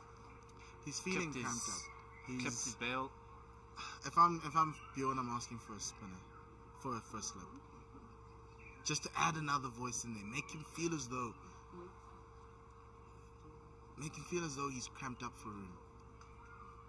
And he can't go anywhere. Great bit of fielding off of his own bowling there. Getting across. Protecting Tony Dezorzi as well. I know he's a Joburg born boy, but... And here's the interesting thing about cricket, right? You're 78 without loss. You're on 14.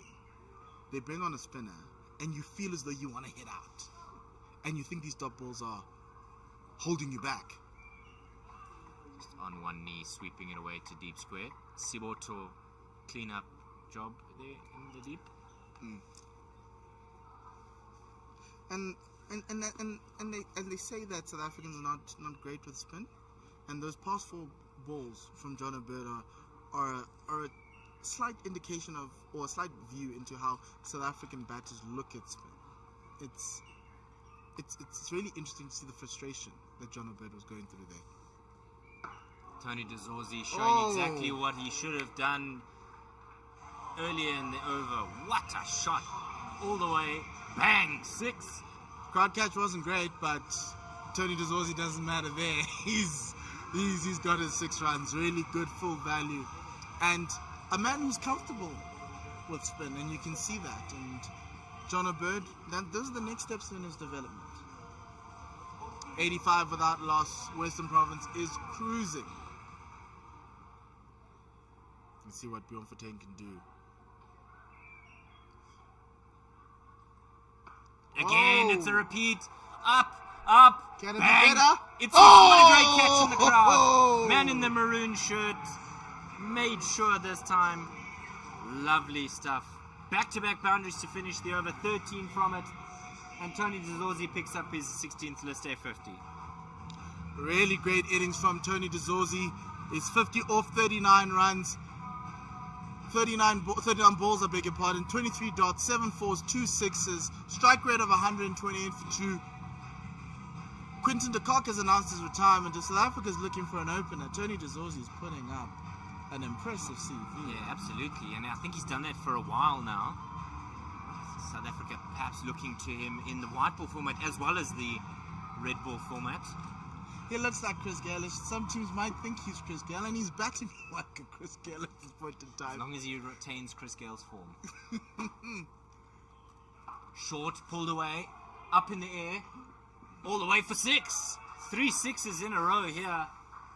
And Western Province want to get home before the rugby. John O'Bird is saying, look, I'm not the only one in this opening pair that can hit 6s.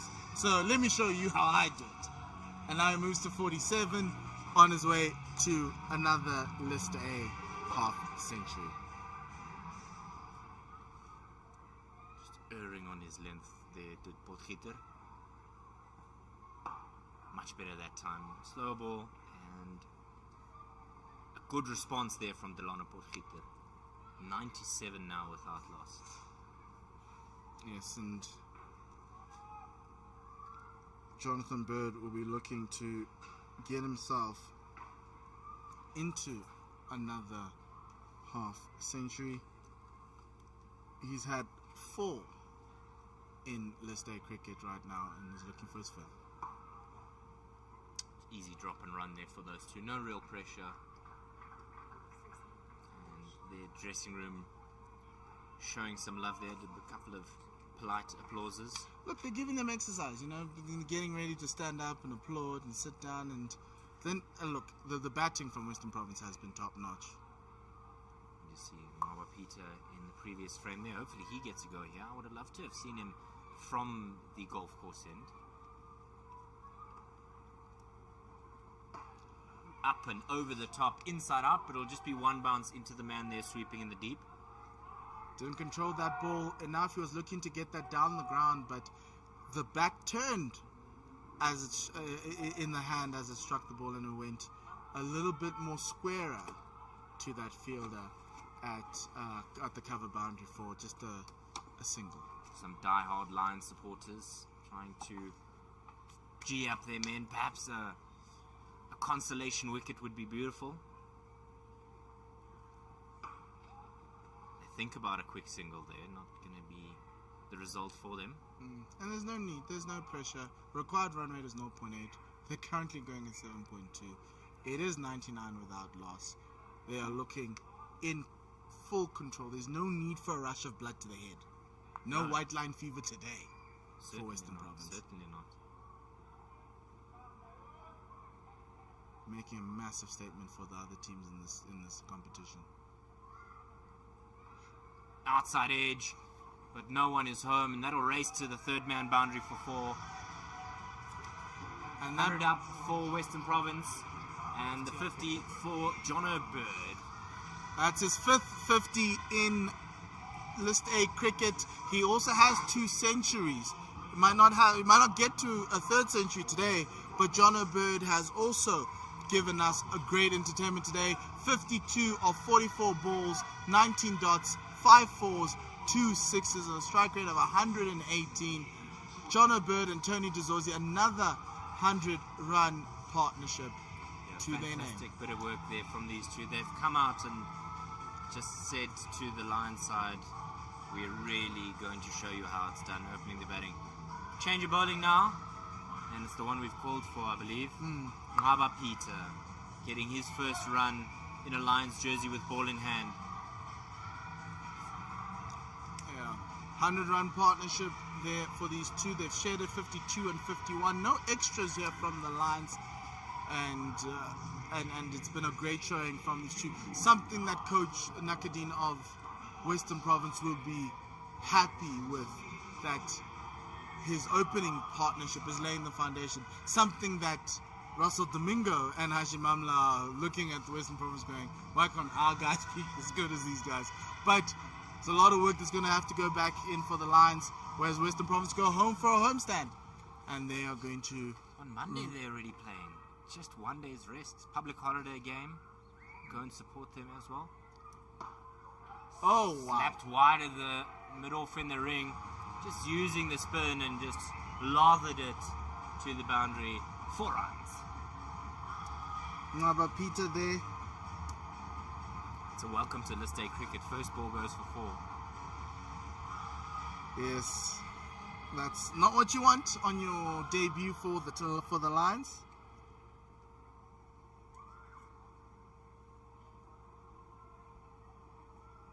Short and hoofed down to long on. Kind of plugs in the ground there. There's not been much rain at all in Johannesburg of late. A lot of wind, perhaps, but no real reason why it should be plugging like that. But surface here a lot softer in the outfield than traditionally you would expect. Normally a lot more consistent on the bounce. Sweep attempt, big shot. Umpires not interested. Philip Vosloo. Jono Bird going to his get out of jail free shot. That sweep, mistiming it, missing it all.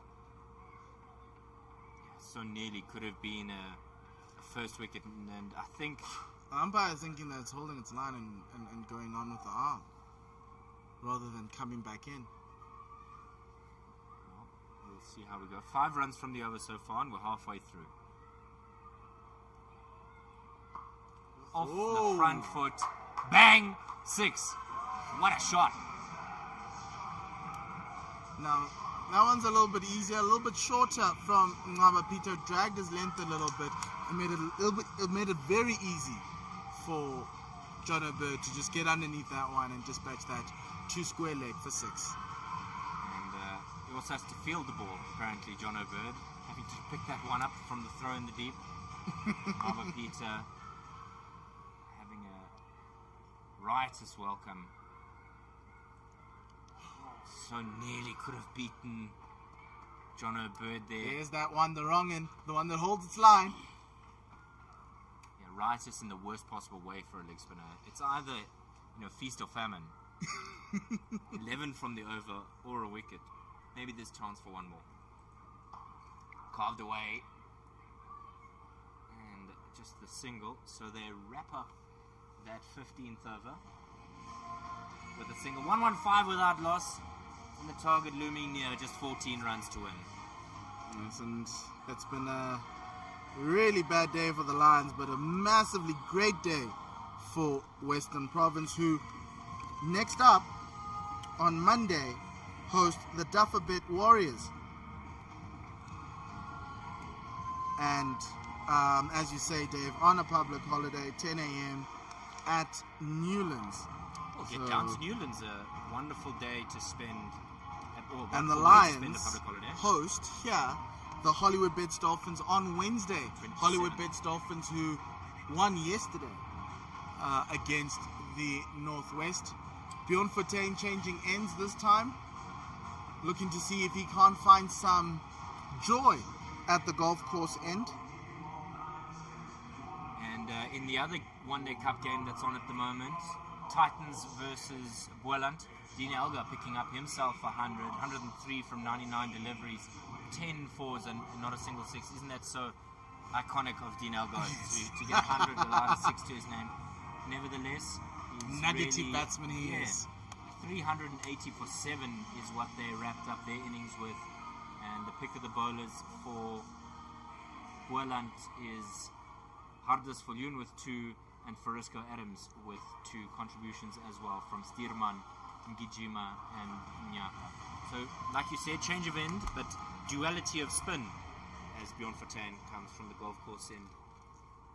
And the fat lady seems to be warming up. Thought about a drop and run there, but straight to the man, so no option for that. Felt like it was caught between 2 minds. Came forward looking, thinking he could drive, but I think that fielder at cover catching put him off.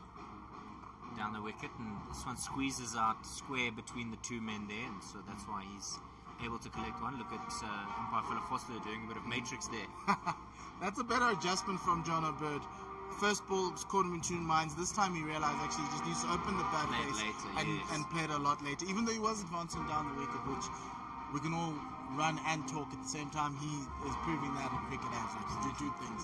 Change of field, so there's a deep mid wicket and a deep square leg. And now they've just made that man who was at a shortish mid wicket go to backward point. So 3rd man backward point and a cover field, extra cover as well. This one's turning in and just carved away. Bit of extra purchase, more than I saw George Linder get actually. Yes. But this is, I think as a spinner, this is the end to bowl. Even for a fast bowler, Underberg got a lot of swing on the side. And then as a spinner, this side is the one you'll get a little bit more joy and a little bit more purchase from this golf course end. A lot more flight. That so nearly could have gone onto the stumps, but that hand has certainly prevented a boundary. Yes, but now the coaches of the Lions are hoping that Bjorn is okay. Vian Mulder, the fielder there. So at the end of this game, with Western Province looking to get to a bonus point win, looking set to get a bonus point win, this will push them to sole first position being the first team to win 2 games in this competition, with the Lions being condemned, like Northwest Dragons, to the bottom of the log, having lost 2. All teams are going to play 7 games, which means then for the defending champions, there is no room for any other loss going forward. You can't be 0-2 and think that you can make the semi-finals without being perfect from here. So that margin for error is shrinking for the Lions now. Western Province just happy to knock it around. 4 singles in the over, just 1 to come. So just cruising to that victory. 10 runs remaining for victory.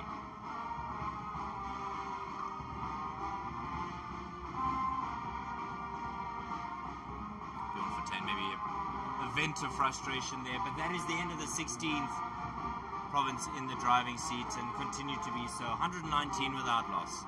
10 more runs to go, and it's going to be quite a tough loss for the Lions to take, especially after losing to the new boys, the AET Tuskers, and now you're losing again after another bad batting performance. You can't now overlook the fact that that was an aberration. You can't even say this one is an aberration.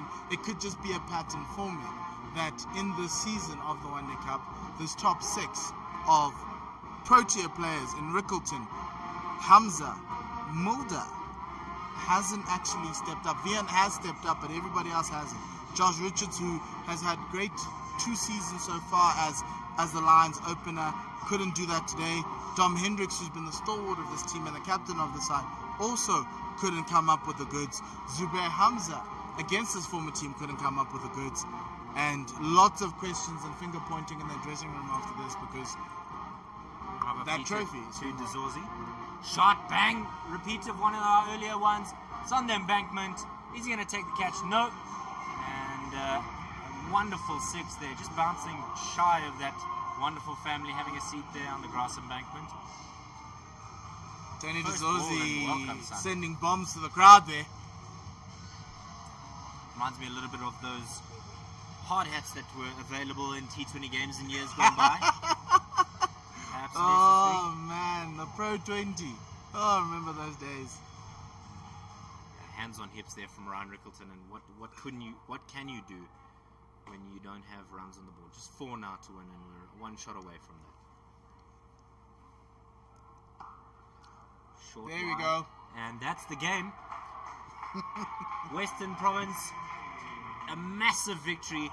Mammoth 10-wicket win, and full credit to them. It was through the bowling prowess of Nandare Burger and Bjorn Fortuin, and the complementing batting performance is something they'll be proud of. Paul Matlani, what have you made of this game? Western Province put their foot on the throats of the Lions and they never let go, and this batting performance is a testament to that. 10-wicket win, bonus point win most importantly. They go all the way to the top of the log now, while the Lions are condemned to the bottom. That title defense for the Lions is slowly slipping away. They walk away with more questions than answers, whereas Western Province come home to their homestand with a lot more joy as they've come to the Highveld and have collected maximum points. Yeah, it's heartbreak again for the home side as they once again find themselves on the losing side of a province Gauteng game, and they'll want to recompense some of the errors and fix what's gone wrong.